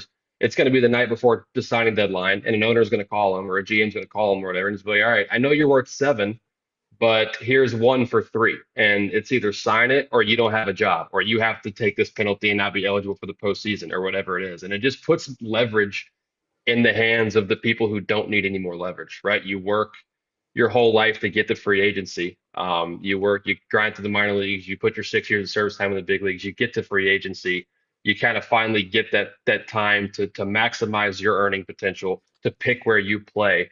And now you're going to put restrictions on that, and you're going to say, okay, I know you've achieved this accomplishment, getting to free agency, which is very, very difficult to do. Now you're looking for the opportunity to take care of your family, to set your family up, but we're going to put more restrictions on that to make sure that maybe you don't get every dollar you deserve, despite having gotten to this point, which is so difficult. And I think when you put more leverage in the hands of people who don't need the leverage and who don't deserve that leverage, it becomes a very slippery slope. Okay, yeah, I hate this idea. And whoever said this, and then trade deadline in the offseason, signing deadline no, because again, what happens if you don't sign? Like, let's say you're Brent Rooker, you're a free agent. 100%. January 1st is the free agent deadline to sign, and nobody gives you an offer you want. They say, sign this 1 year, $1 million. Think how many players are you get nothing. Like, well, I want to play. Oh, then I have to sit out to July and then maybe get another offer? Like this, it's ridiculous to me. It doesn't work. Yeah, I completely agree. And it's like, okay, so you complain that whatever, November, December is boring because no one's signing. Set the deadline January 1st, whatever you want, and everyone's done by January 1st. And then there's January that's boring. So it's like, no matter what you do, there's going to be a slow time. That's just how it works. And I just think I think the big thing is it takes, you guys know, it's so difficult to get to free agency in our league, that once you do that, like, that is your time to dictate what's happening, and you shouldn't have anything or any kind of restrictions placed on that to take that right away from you as a player. It takes a decade on average. Yeah, if you count the minor leagues too, it takes forever. Yeah. Yeah. I mean, unless you're one of those guys that gets up there at like 19, like Juan Soto or someone like that. I mean, it takes you about 10 years on average to get to where you have any power at all. And that's why, again, I love the short-term deals where players actually have some power. Like, I had a really good year. I can opt out and get more money. Mm-hmm. Whereas, most teams, as you know, want club options where they control it. and say, oh, well, they might throw, we have a club option for $25 million, but you get $1 million if we don't pick it up. It drives me. Anyways, I hate talking about this because we're going to have a year of this, Rook, and you're going to have to answer questions. And you've been awesome about answering these questions. So one more on the stupid CBA that I have to know. Would you like it? And I always say this, if owners actually showed the real books, okay? Because I tell people all the time, and people outside of baseball don't understand this. Teams say, oh, well, we have a payroll of $100 million. These are all arbitrary numbers, fake numbers, okay? We only made $50 million last year off our TV deal and ticket sales. So we lost $50 million. What about your concessions? What about your merch? What about your parking? What about this? That's all under a different company, but it all goes to the same pot for the owners. But they say, oh, we lost $50 million. And, oh, yeah, by the way, there was about, $700 million in revenue sharing, luxury taxes that was sent down to other teams. Where does that money go? I'd also love to see the books on that, but we don't have time for all this. So would you be okay as a player if every owner said, here's every dollar that I made under every company that I own? Would that make you feel better? Because it made me feel better.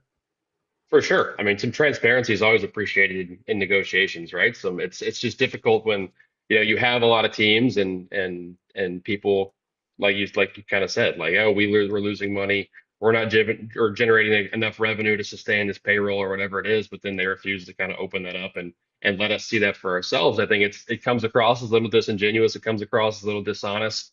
And it would be a way to probably take some steps toward each other in a negotiation process if we could get some more transparency when it comes to that subject. So I think you're exactly right. A lot was made about Rob Manfred going into the Phillies and Bryce Harper kind of standing up to him. Did he come and talk to you guys in Sacramento, or did he visit you guys on the road? He came to Sacramento. Yeah, Rob came to see us when we were at home towards the end of the year. And how did that go? How did that conversation go from your viewpoint, but also from a lot of the younger players on the roster that don't necessarily have as much dirt in their cleats as, say, the Phillies team, where it was a little bit more of an uprising? Yeah, I would assume ours was a little quieter. Obviously, with so many young guys in our clubhouse who are still kind of learning about these things and figuring how the system works and how the business works. And, they came away with questions that they communicated to Sevy and to Jeffrey Springs and to myself and to guys who have been around for a little bit longer. But my main takeaway from the meeting was I just think it's interesting how the first 10 to 15 minutes of the meeting is kind of spent telling us that exactly what I talked about at the beginning of this interview. Like, hey guys, attendance was way up, viewership's way up, revenue's way up, merch sales is way up. All these things are way up. The business of the league is thriving, it's booming. But hey, here's why the system isn't working. And it's like, okay, well, those two things seem to be a little contradictory. Like you just told us how great we're doing and how much money the league and teams and players are making, but now you're telling us that the system is broken and it's not working. And that just kind of seems to not really mesh in my mind. It doesn't really gel. It seems like like I said, like a contradictory message. And that was kind of my main takeaway is like, okay, well, from your guys' perspective, from the league's perspective, if everything is going so well, then why is there this complaint that, oh, we have to change everything, we have to tear the system down and rebuild it? Like that doesn't seem to be the case at all based on these facts and the numbers that you're giving us. True. I agree. Speaking of merch sales, I know you've been to the new site of Las Vegas, right? The new stadium that you guys are going to have in a couple years. It looks amazing. Hopefully it comes out like the renderings. But I know you saw this, and I just have to ask this. Have you thought of a nickname for the Las Vegas baseball team when athletics, since they can't get it trademarked? Have you guys talked about like what could be the Las Vegas strippers or like the Las Vegas strips or something, like something if they can't get this? I think we're pretty confident that the athletics thing is going to work out. I think we feel pretty good about that. Okay. Yeah, I think we feel. I love Yeah. the strippers because you guys are going to be on the strip, and then you could be like, "Honey, I'm going to the strippers to see the strippers," and your wife can never get mad. I'm going to go play with the strippers. Could be a real get out of jail free card there for a lot of people on some trips there. But no, I think we feel pretty good that the athletics is going to work out. Somebody does, Frankie, his name does out of context, so he takes clips, and he just got like 30 seconds of content by how many times AJ said. It's going to be aggregated all over the place.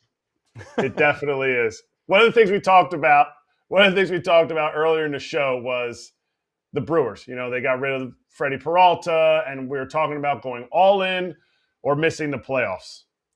As a player, would you like to see the front office go all in to make that last move? It might cause you, because you're on a longer-term contract, maybe a couple losing seasons later in your contract, go all in and give it everything you have for that one season, that one shot at a World Series? Yeah, I mean, I think so. I think the interesting thing about what you just said is, winning cultures breed winning, right? So if you go all in and for 1 year and you say, okay, here we're going for it right now, and then you make the playoffs, you make a playoff run, that is going to breed more winning down the road because you create a winning culture. You're creating a clubhouse and an environment, a franchise that expects to get back to the playoffs and expects to make these runs. And I think that can't be understated as well, as how much just kind of that commitment and that dedication to winning is going to create future winning opportunities and winning seasons down the road, just from, like I said, a culture and an expectation perspective. Brent, how confident are you in the Athletics this year, taking that next step? I know you've put out quotes. You guys are going to be much comfortable in Sacramento, much more comfortable with the travel, everything. So how much, and we talked about this a little bit earlier, that you think guys are ready for the next step. So how confident are you that the Athletics can compete in a division that's pretty tough? Yeah, really tough division.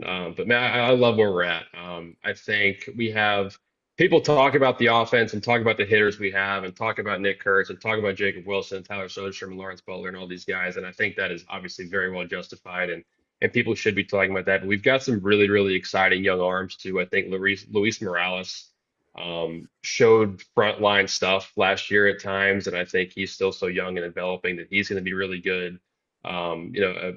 Perkins, same way, had a great year when he was healthy, threw the ball really well, and you kind of couple those guys up with some veterans, with Sevy and with Jeffrey, who can teach those guys how to go out there and do their thing at the major league level. I think it's super exciting. And then I think I think adding Jeff to our lineup, getting Jeff McNeil in there is going to be huge for us. It makes the lineup deeper. It makes us more well-rounded, versatile. He can play all over the place, plays great defense. And I think when you throw him and Jacob Wilson in the same lineup and just being like, all right, look, here's two guys that you're not going to punch out. Like, they're going to grind, they're going to foul pitches off, they're going to put the ball in play, and you put that in the same lineup with guys who can hit homers left and right. I think it makes us very dangerous, and I think we're an exciting team. And I think inside our clubhouse, there's a lot of confidence that we can go out there and do some damage this year. So we're excited about it. Nice. All right, before we let you go, I have to ask you this. On Saturday night, I have to go up on the stage and present Drake Baldwin with his National League Rookie of the Year award. Yeah. Okay. Uh-huh. Now, somewhere sitting next to me will be Nick Kurtz. Mm-hmm. Is there a story that I need to ask him when I see him that we can obviously tell on the air, that I need to go up to him and say, hey, Nick, I heard this happen, or Rook said this? Oh, I'm thinking. Nothing comes to mind, I don't think. He's a pretty laid back guy. I mean, he's not he wasn't like an abrasive rookie who had a tough time. He kept to himself a little bit. He did his work, and he was a good young player. I'll say that. So nothing comes to mind. If anything comes to mind specifically that I can't say live, I'll shoot you a text about it. But no, I wish Kurtz had more, but he's just kind of a great dude and just does the right stuff too often where it's a little bit annoying. But you're going to enjoy being around him. I'll say that. He's a good time. I know this. He won the introduction battle. Do you know who's introducing him? No. Ooh, I don't know if I'm allowed to say it, but she was a tall blonde pitcher in softball. Jenny Finch? Okay. Yes. Nice. So he definitely won the introduction battle. Wow. Jenny Finch and AJ Pierzynski? Yeah. Right? That's a great duo. Sorry, Drake. Oh yeah, those are two. Wow. Yeah. AJ, have you been around him? I think you're going to be shocked at how big he is. He's gigantic. He's always he's like surprisingly large. No, because we've had him on the show, but unfortunately, I've never done an Oakland game or Sacramento game. Yeah. I actually have. I take that back. I have. I've never done one at their home ball. I've done one in Toronto, which is the weirdest thing of all time. But so I don't know when the last time Sacramento was on Fox, but it's probably hasn't been. Yeah. Is he Adam Dunn big? I beg to go there every year. Can I go to Sacramento, please? I don't think I've ever met Adam, but probably not. Yeah. But Kurtz is like, he's huge, but his head is tiny. So he kind of like, I think people don't realize how big he is because his head's so small on TV, and it doesn't like do it justice how big. So if I walked up to him and he's got a called him Beetlejuice, he might get a little angry. Yeah, little tiny head. You should make fun of that. You might not know what Beetlejuice is. It just came out You again. might be too young. Yeah. Oh yeah, they did a remake. You're right. Right. The Yeah. remake. Well, Rook, this was great, man. Great catching up with you. We'll catch you actually spring training, perhaps. You'll be out in Arizona. Coming up quick. yeah, Yeah, we'll be in Arizona. Yeah. Yes. Thanks, Rook. Good to see you, dude. Sounds good, guys. Appreciate it. Sorry for all the technical trouble. I'm glad we figured it out somewhat. Cleaned it we up. landed for the it. plane. It was great. So appreciate Perfect. you, man. Thanks, Talk soon. guys. Thank you. That's Brent Rooker of the A's. Next guest is ready momentarily. How big is Nick any Kurtz? moment. Listed? You want the I listed? mean, I just mean in general. I mean, my guess is he's like 6'5", 230. Well, how big a boy are you? So we're gonna have Judge, Skeens, Otani, Kurtz, Google, Scooble's right there, 6'5", 240. Pierzynski. and then Pierzynski, and then Baldwin. I mean, come on. Wait, how big is he? 6'5" what? 240. You're Oh. what, 6'3"? Are you 6'3"? 6'2"? 2.5, 4, 6, 4, 220 in my shorts. I wish I was 220. So you can take him. You're in a similar I range. could play offensive guard if I had a 20 pounds. I'll just say that. Yeah. You can play. Go back to college. Anyone can play in college. That's right. now. I should be able to play college baseball. You can. You can do. Anyone can play college sports now. True. That's the thing. It's just a minor league, pro league, whatever you want to call it, right? They've been getting sued left and right. Guys are like, nope, I'm allowed to play. Guys are like drafted in the NBA, and they're like, I want to go back. They played in the NBA. They're like, no, I want to go back to college and play. They're paying more than I are in the G League. So let's go. It is true. All right, let's There's get to our dudes. next guest. There's dudes doing it.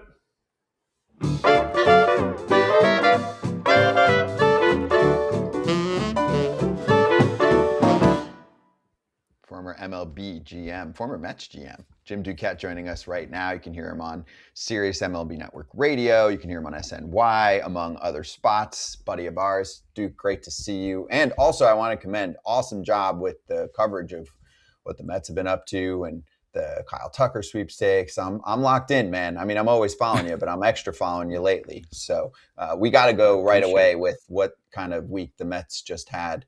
And do you think that when you add it all up, they are a better ball club than last year? Yeah, thanks for having me, guys. You know what?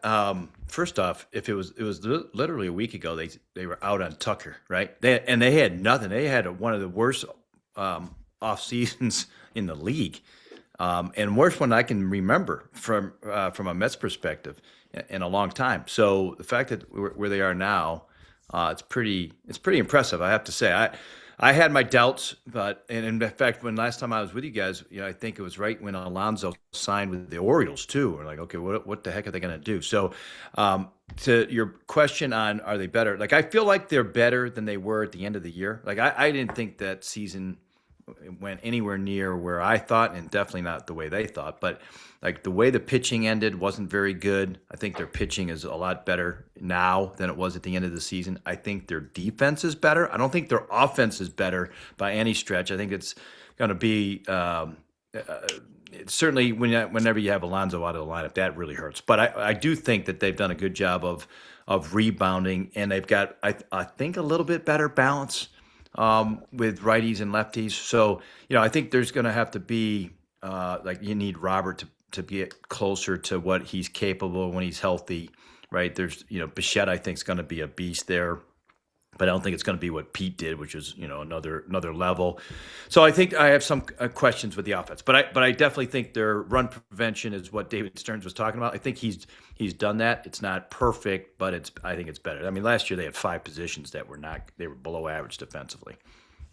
How do we think Bo's going to do at third base? He's obviously going to play third base. Like, that's the one worry. Like, Luis Robert's great when he's healthy, which is about 80 games a year has been for a while now, right? Except for 2023. Yeah. Simeon has gone down a little bit in a lot of his things. Polanco's moving to a new position at first base. So you're saying their defense is better. Bo Bichette, has he ever played third, maybe like in travel ball back in high school? So do we really know that they're going to be that much better, or Mets fans just hoping they're going to be better? Yeah, we don't know. I agree with you on that, AJ. I think though, like I don't know if you've had any teammates. Either of you guys have had teammates that have gone from short to third. I've seen guys do it before. Bowden and I have talked about this a lot. I mean, that the reactionary play, no question, that's one. It takes a little getting used to. The range, I think Bo will be fine. I think he has the arm strength. Just watching, eye test, some of the measurements we have now. Sometimes the slow roller gives a new third baseman trouble, or the angle play where he's throwing off balance. But I mean, he's such a good athlete. We didn't see him play. I didn't ever saw him play second base, and then right in the middle of the most important games of the year, he's playing second base, and he played it pretty well in a short stint. Now I think he'd played a little bit in the minor leagues, but I don't know. I'm reasonably confident, although you can never say for sure that he can handle third base. I am more skeptical about Polanco playing first. The Mariners kind of spoke to that they thought he could handle first, but that's a lot harder position, I feel anyway, than some teams give it credit for. I think it's a first off, we know it's how important it is. I mean, you're involved with every play, every ground ball, every throw across the diamond. But if it's not him, and I've seen Vientos play first, it's not perfect. They do have a little bit of protection there, but I'm more confident at third defensively. And we know how good Semien is at second. So I'll take those. First base, I'm not so sure. I need to see it in the spring. Whoa, wait a minute. You're saying that first base, anybody can't just play first base, Jim? That's not what I hear from. It's not what I hear from a lot of teams. Oh, we'll just play him at first base. That's all that'll happen. I completely agree with you, and I'm glad you said that. Should the Mets be a team that are hoping guys have years, hoping they make transitions? Should the Mets, with the money that Stevie Cohen has given or would put into this team and the money that they've put out, should they be hoping? It just seems like there's a lot of they're throwing a lot of darts at the dartboard, but it should be a team that has a lot of darts at the dartboard with lesser name or lesser known guys in more solidified positions. Or am I wrong? Right. No, I think when you're spending almost $400 million, I don't think they're going to get quite to 400, but they're going to be close. I think it's fair to say you shouldn't have as many question marks there. No question. I also, with what David Stearns is trying to do, trying to flip the team from one that he took over, and last year it was more his team than it was the previous year. That kind of evolves over time. This year, I feel like it's more his than any of the prior two. When I say that, the ones that he put together built more his fingerprint on it. I feel like it's fair and understandably to assess that and evaluate it towards as we see it in the middle of the season. Right now, it doesn't feel like it's a perfect team. There aren't many perfect teams out there, but I still feel like, I don't know how you guys look at it. Defensively, you got a couple question marks, but they had 5 below average defenders, I thought, last year. And I watched almost every game. At third, Nemo took a downturn. Second base, first base, at least metrically, right field, eyeball test. I mean, that's a lot of positions to be below average. So I think they're better defensively at second. I think they will be at third. Not sure at first. And better with Robert. So, what does that look like when it comes to runs scored, runs allowed, right? The one thing I've always felt, and I know I'm curious, you guys, your thoughts on this too, but when we were evaluating guys, we felt we could take guys that could hit and turn them into defenders. Most of the time, you can't do it the other way around. If you're a good defender, but you can't hit, you're not going to be able to hit, I don't think, enough to be a regular or above average offensive player. It's just too hard to freaking hit. So I wouldn't go the way we've seen some of these teams go with it's just, we're going to go get the above average defender if they can't hit, because it usually doesn't work out that well. And just trying to find good two-way players is just, there's just not a lot of them. And back to the headliner too, they didn't have a Freddy Peralta in the rotation last year. So when you talk run prevention, we were like, there's a lot of activity going on here, but where's the starting pitching improvement? Now we see that. And I think it's funny how you mentioned Stearns is putting his own stamp on things. Yeah, he clearly didn't love what he saw last year, and he blew it up a little bit, and he's bringing in guys that he is familiar with, Devin Williams, Freddie P. Do you think that Peralta will end up signing an extension with them? Freddie signed an early extension with the Brewers and seems like a guy that won't necessarily try to get every last dollar. And, he knows Stearns. I'll put it this way. If I'm the Mets, I'm trying to get that done with him and not even let him hit a market that I don't think is great next year. And a lot of those guys are going to sign before the lockout begins. So if I'm the Mets, I try and throw whatever, 150 or something his way and see if he'll bite. I would, Scott. Yeah. I think, it doesn't sound like they're going to do much more, certainly not anything more impactful. I think they're trying to improve some of the, fringe parts of the roster, we'll call it. But, I think, and they're not going to spend any kind of big dollar amount for sure. But I think one of the things that you get into spring training, part of this is on him too. Like he has to feel comfortable, in with the team and in the clubhouse and everything else. We're not quite sure how he's going to be. I don't think he's going to have any problems pitching in New York, but some guys do. Some guys don't like it, right? So there is that element that you have to kind of consider when you're making trying to make a deal there. But I would make that a priority for them. And I think the fact that David knows him is an advantage there. He should know that he can handle New York long term. And so I think that's a little easier to do.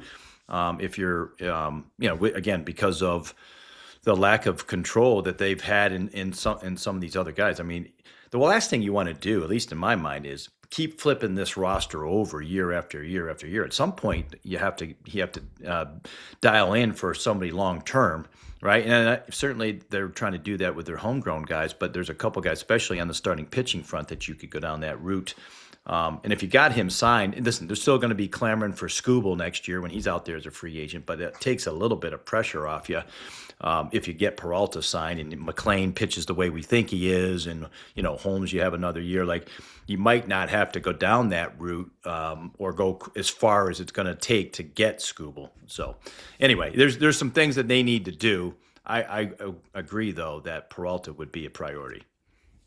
Yeah, agreed. And by the way, Stearns doesn't usually go more than 3 to 4 years of pitcher. So getting him to go to 5 might be a stretch, but that's a whole. Right. We don't have enough time for that. I love how the Mets pivoted in like 3 days. They were all in on Tucker. They lose him to the Dodgers, and they're like, oh, by the way, Bichette, you're nice. And then Luis Robert, we can get you for, whatever. And then, oh yeah, by the way, we can get Freddy Peralta for 2, not even our top prospects, like our 3rd and our 5th or 4th best, depending on what publication you look at. So I love what the Mets have done, and I feel like David Stearns pivoted nicely. I just have one question for you. If the Mets of 2025 played the Mets the way they're constructed in 2026, who would win let's say if they played a 7-game series, which team would win? That's a good one. I like the pitching better for the Mets in 26. I like the defense better. I think the offense is better for the Mets from last year. So, if you're talking about shorter series, I usually take the pitching and the defense over the better offensive team and the below average D. So, and listen, there are a lot of things that derailed their season last year, but the number one reason was how bad their starters were. I mean, I don't think there shouldn't be any debate. I mean, it was 4 months of bad starting pitching and not being able to go deep into the game. I think their starting pitching is much different and much better, especially if you think about McLean for a full year and Peralta at the top. So I would say it's close, AJ, but I'd take the 26 Mets. Was it a panic pivot to go get Bichette? That sounds like Bowden right there. He used that term on Sunday, the panic pivot. He cracks me up. You know what? I don't know if there was definitely a little bit of panic there going on. I would have to say, when you lose out, really the feeling was you're going to get Tucker. I personally did not have a lot of confidence in it, even though as we're watching it play out. You got the long-term option with Toronto and the shorter-term option, you aren't winning. I don't care who you are. You're not winning that battle with the Dodgers. Not what they built. So I was very skeptical they were going to get it. Luckily for them, they had, we found out afterwards, they had been having dialogue with Bo and his representatives since the winter meetings. I didn't hear, and they kept it quiet. So, I mean, a panic pivot would be, to me, okay, you're not even on our radar. We want you now. I think part of the panic was he was going to sign with the Phillies if they didn't get him, and it was going to happen fast, right? So there was a little bit of that, and you had to really blow his doors off to get him. But that was one of the first times where I felt like, boy, you have a huge weapon in your owner with all that money. Just go do it and worry about the consequences later. Like I wasn't sure David had it in him to do it, and he showed me differently, and that I appreciate that. Just he got the player. I don't care what the cost was. Who really should care about the cost of Bo Bichette when you got the player at the end of the day? Yeah, agreed. All right, let's ask him about a player that the Mets were counting on the last few years. Kodai Senga. Is he going to be a factor for the Mets? I mean, he was in AAA. He was hurt. He's been hurt. When the few times he's been healthy, especially at home, he gets the ghost fork going. He's been really good. Can he be a factor and help the Mets let's be honest, in a brutal National League? Okay. I mean, absolutely brutal National League. Right. The bar is pretty low. I would say that you feel reasonably comfortable if you can get Senga on the mound, that it's going to be pretty good. Right. When he came back, he didn't come out of the gate real well, and then it seemed like he had trouble with the command of his pitches, and so things snowballed almost a little bit like Manaea, in the sense that Manaea had this late start, and then he couldn't really get the lower arm slot going, and then didn't seem like he could piece together a couple starts in a row. That's where Senga before the injury was fantastic, as we know, but after that it was really a big question mark. So I think you can count on him. I don't know if I would count on him for 30 starts or even 20. Like I just don't know, on the health side of things. He hasn't been able to stay healthy there for a good part of his tenure there with the Mets. But I would say this, for the number of games, that's if I were sitting there and trying to project it, I'd say just count on him for 15 starts. If it's 15, I feel comfortable it's going to be 15 good ones, or most of them are going to be good. I just wouldn't count on him for being more than that, at least what we've seen. This team thought they had a gold mine in the pitching department. They were like, look what we did with Sean Manaea. Look what we did with Luis Severino. And then last year, obviously, it fell apart. And Jeremy Hefner got fired. As a GM, do you pivot that quick when something was going a certain way? And reality is, they gave him the pitchers that he had to work with. And was that pivot too quick, or do you feel like there was something else going on in the background there to make that change? See, I think Kratzy, one of the worst things when you're in the front office, you go, well, I need to make changes. When you have a below average season, and the expectations were really high, and you perform below the expectations, and you don't get to the postseason, there's got to be some accountability. The problem is, you don't have a lot of options with a roster and the guaranteed contracts. You could have done something with Carlos Mendoza. I wouldn't have thought that was right. I personally didn't think it was right to do any of the coaches, but I think there was a lot of call for that within the office, at the ownership level, to do something. And if you're going to do it, and again, I think it's overrated how much of an impact Jeremy Hefner had on the decline of their pitching. Like, it was the same guy the year before that got the most out of pitchers that nobody else really had in a while. So, like, I thought it was completely unfair to let Jeremy go, and the other coaches for that matter too. But at some point, you end up having to do something at the end of the day. So I understand it. I always thought when I fired hitting coaches, I did it during the course of the season. there was no impact on the replacement, or they're letting him go. Like I wish I didn't do it. Right. I think Bowden would probably say the same thing. Like he fired guys all the time, way more than I did. But he's also was a GM for a long period of time.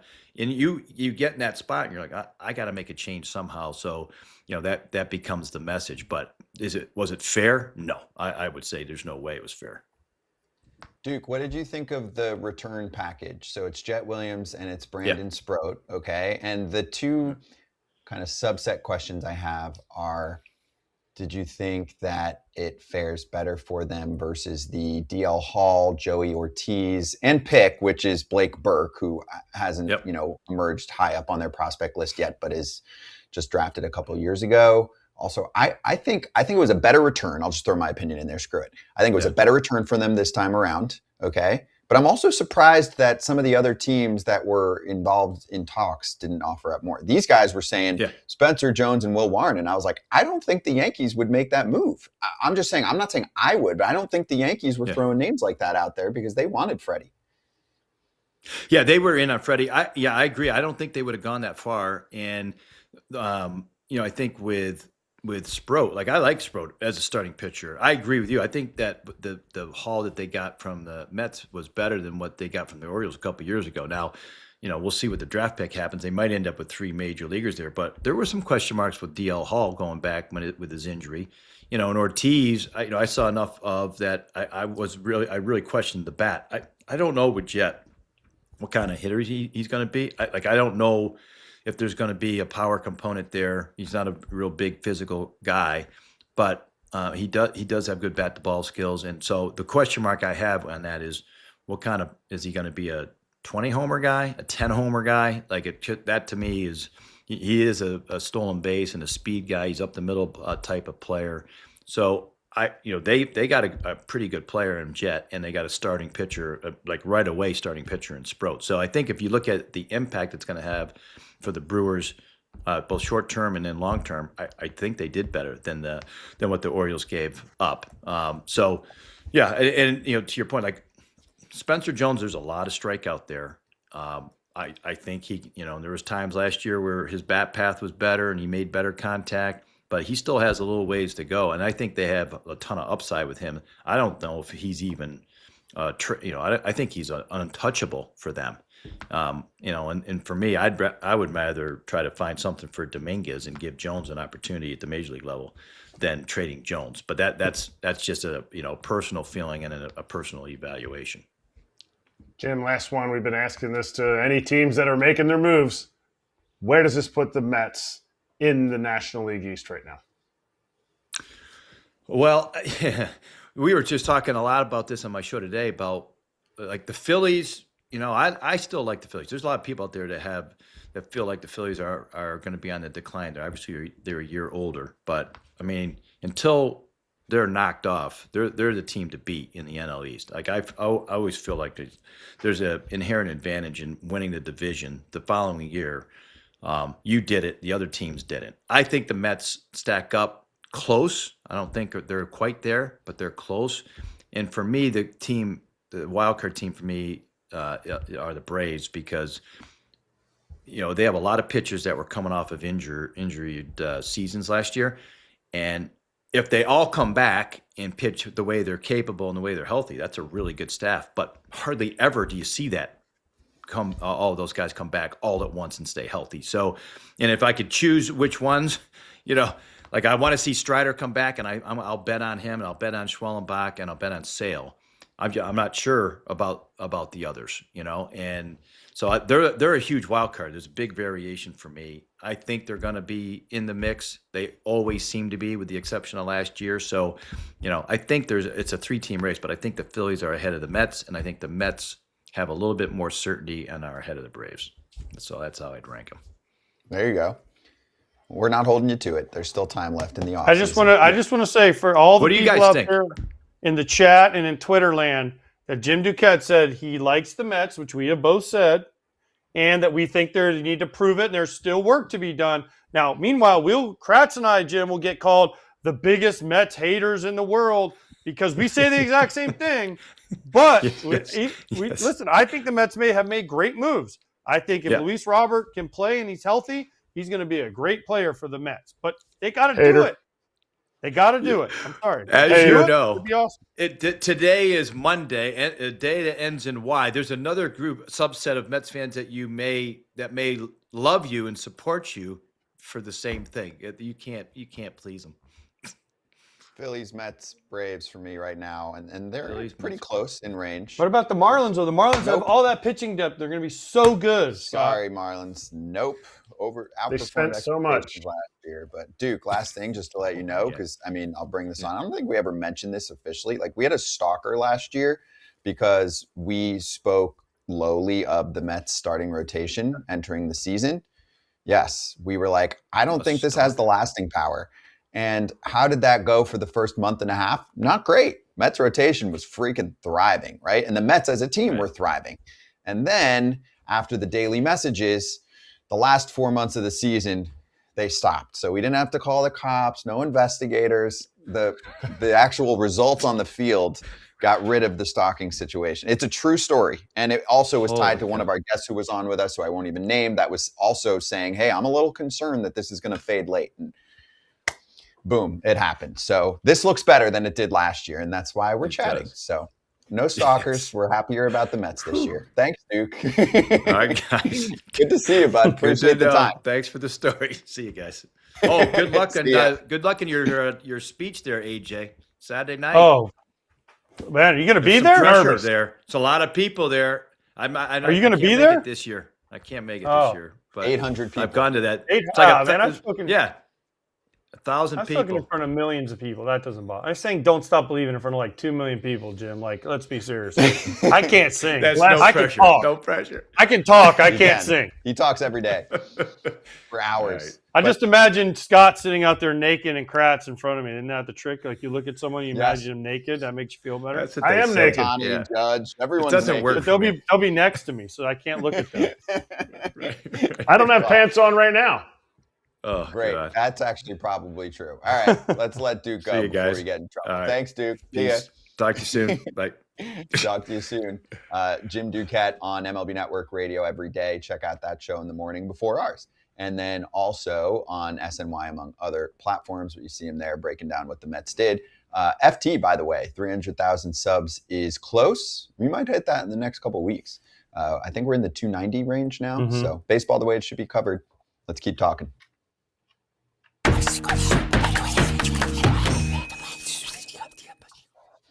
Baltimore Orioles, you're up.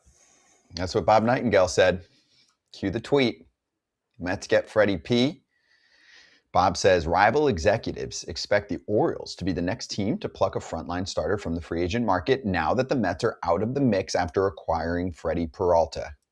And then you see tons of replies about Framber Valdez, but I'll continue to say it. Zach Gallen is also a free agent, and I think You could buy low on him. yeah, an attractive candidate to have a strong year. I mean, if the Orioles end up with him and not Framber, I think fans should still be thrilled. He is not the only one out there on the market at that tier. I actually think those two are in a similar tier. Why not? Right? Yeah, or go trade and get Scooble. Well, Come on. I'm just. I don't think the Tigers are trading him right now. They're excited for their arbitration battle. But anyway, the free agent board from The Athletic looks like this, top 10 wise, and I'll read it for the podcast crowd real quick. We got to get rid of Bellinger. So Framber Valdez, Eugenio Suarez, Zach Gallen, Lucas Giolito, Chris Bassett, Harrison Bader, Luis Ariz. We haven't heard a thing about him. No, but we will. Zach Littell, Marcell Ozuna. So that's the 9 best remaining according to them. Okay, so which free agent is Jack Allen fit nicely there? Gets to pitch in New York a couple times a year. Framber, Gallen, Giolito, Bassett, Littell. If I'm an Orioles fan, I'll take Bassett and Littell plus one of the other 3 I just mentioned. Plus, you're going pluses now. I mean, if you want to be a contender, especially in the AL East, you need more than 5. Most people are not comfortable with their 5 right now. So are you comfortable with their 8? No. I mean, I'm getting greedy, but Orioles fans would like to see one. They're going to get another starter. Which one? This is their window. The next 2 years, who do you want throwing for you the next 2 years? Because you're going to have to get Gallen on some type of like $24 million for the first year with opt-outs, but another like 24 for the next, so it could be like 3 years, 72 million. Who do you want for the next 2 years throwing for your team in Baltimore? Framber or Zach Gallen? Gallen for me. If you go get Gallen, I say you get Gallen and Bassett. Mm-hmm. I don't think Bassett's going to command that much. 15-ish, maybe 10 for 1 year. Yep. 1 year deal. Prove me, as an older guy, and I think you could get Gallen on a 2 or 3 year deal with opt-outs. Mm-hmm. And so you spend 30 to 40 million, and you go. Framber's looking for 4 or 5 plus. Yeah, he's looking for a long-term deal. I don't think he's going to get that though. I don't think so either. Somebody just trashed some mail. Did you hear that? Yeah. Producer lady's not paying attention. Come on, producer lady. Unfortunately, it's Gallen. For me, it's Gallen because I think, not even talking about saving money, like you might save some money, but goes out. If it's like $4 or $5 million a year, yes, it's a lot, but it's not that much when you're talking about what are you getting. To me, you're getting a guy who's just going to be a tick more motivated. You might only have him for a year, which is even better for the Orioles in their mind. But to me, it's Zach Gallen to pair with Wells, Bradish, Rogers. Like, to me, that solidifies that rotation to be 4-5 deep instead of 3-4 deep. Everyone watching right now, let us know what you think. Time for Leo.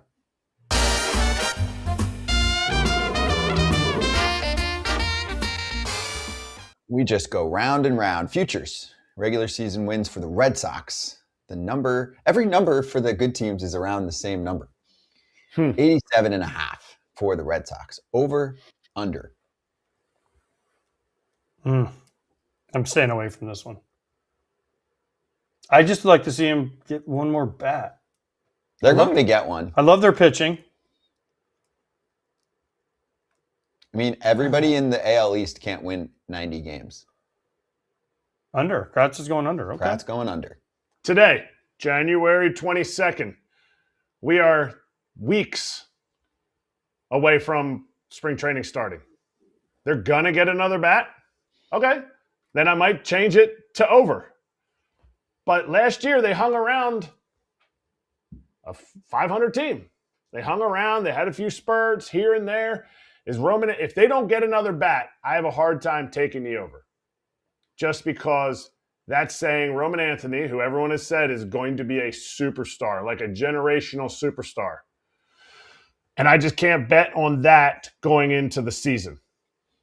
Garrett Crochet is going to be awesome. Ranger Suarez, I love his repertoire in Fenway, in the American League East. He doesn't seem fazed by big games, so he's going to have big games all the time.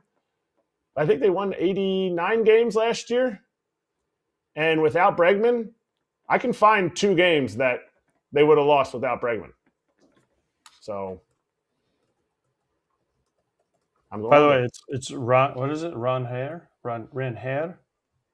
Oh, not Ron Ranger. Hare, not Ranger Suarez. But he said Ranger's okay, so Ranger's okay. Then Ron we continue Hare? with Ring.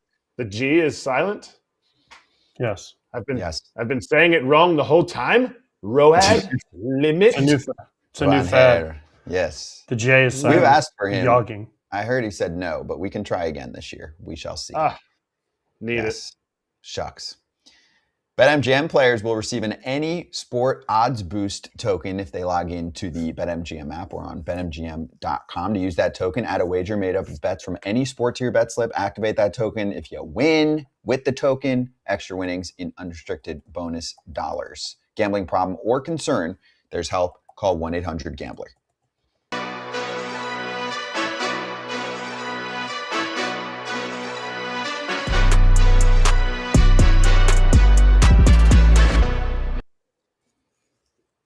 BBWAA Awards Gala coming soon. Saturday, January 24th. Live on the FT YouTube channel. We'll be live around 6:30 East Coast time. If you're in the area, I think you can still grab tickets, but usually it sells out. So check that out. And yes, all of the people you see on the screen right now that we're floating through on our collage will be there in attendance. They are confirmed. It is supposed to snow, but not until after that. So we're good. All good. Hope I can get home. Hope AJ can get home. Otherwise, my New York studio is a little tight. A little tight. You've seen it. On Monday? You and me, we'd be like, remember when Kratz and me used to do the show sometimes together? So take that and then half it. Oof. So Mother Nature, be kind. Kratz Hatz, Yes. and then I actually And I have hate the snow. So let me do get out too. clear. Yeah. Wait, Don't Kratz hate Hatz the snow. first, and then come back to me, and then we'll go by. How could I not? They went and got the best free agent pitcher that was tradable pitcher that was actually available because Terry Skubel's not available. Good for you, Mets. LFG. And then me. See the shirt? Oh, and it even has the website on it. SoManyAngels.org. Awesome nonprofit charity. They have a huge event coming up February 1st. It's in the Pittsburgh area. Bucko Territory's been talking about it. I wanted to give it love on FT for more information on what they're doing to help kids who are going through it. Make sure you check out the website right here, SoManyAngels.org. We love pointing out spots like this. So they sent a shirt. I love the shirt too. It's a great logo, but check it out for more information, helping warriors inspire themselves as they inspire others, kids going through really difficult diseases and all that. And they're really helping them out in a variety of ways. It's a great website. Check it out. Great way to finish the show. Guest list tomorrow, Carlos Mendoza, Ken Rosenthal, and one more. Dodgers Territory follows our show live. So if you'd like to see what they're up to and who they're buying next, have fun. We'll see you tomorrow.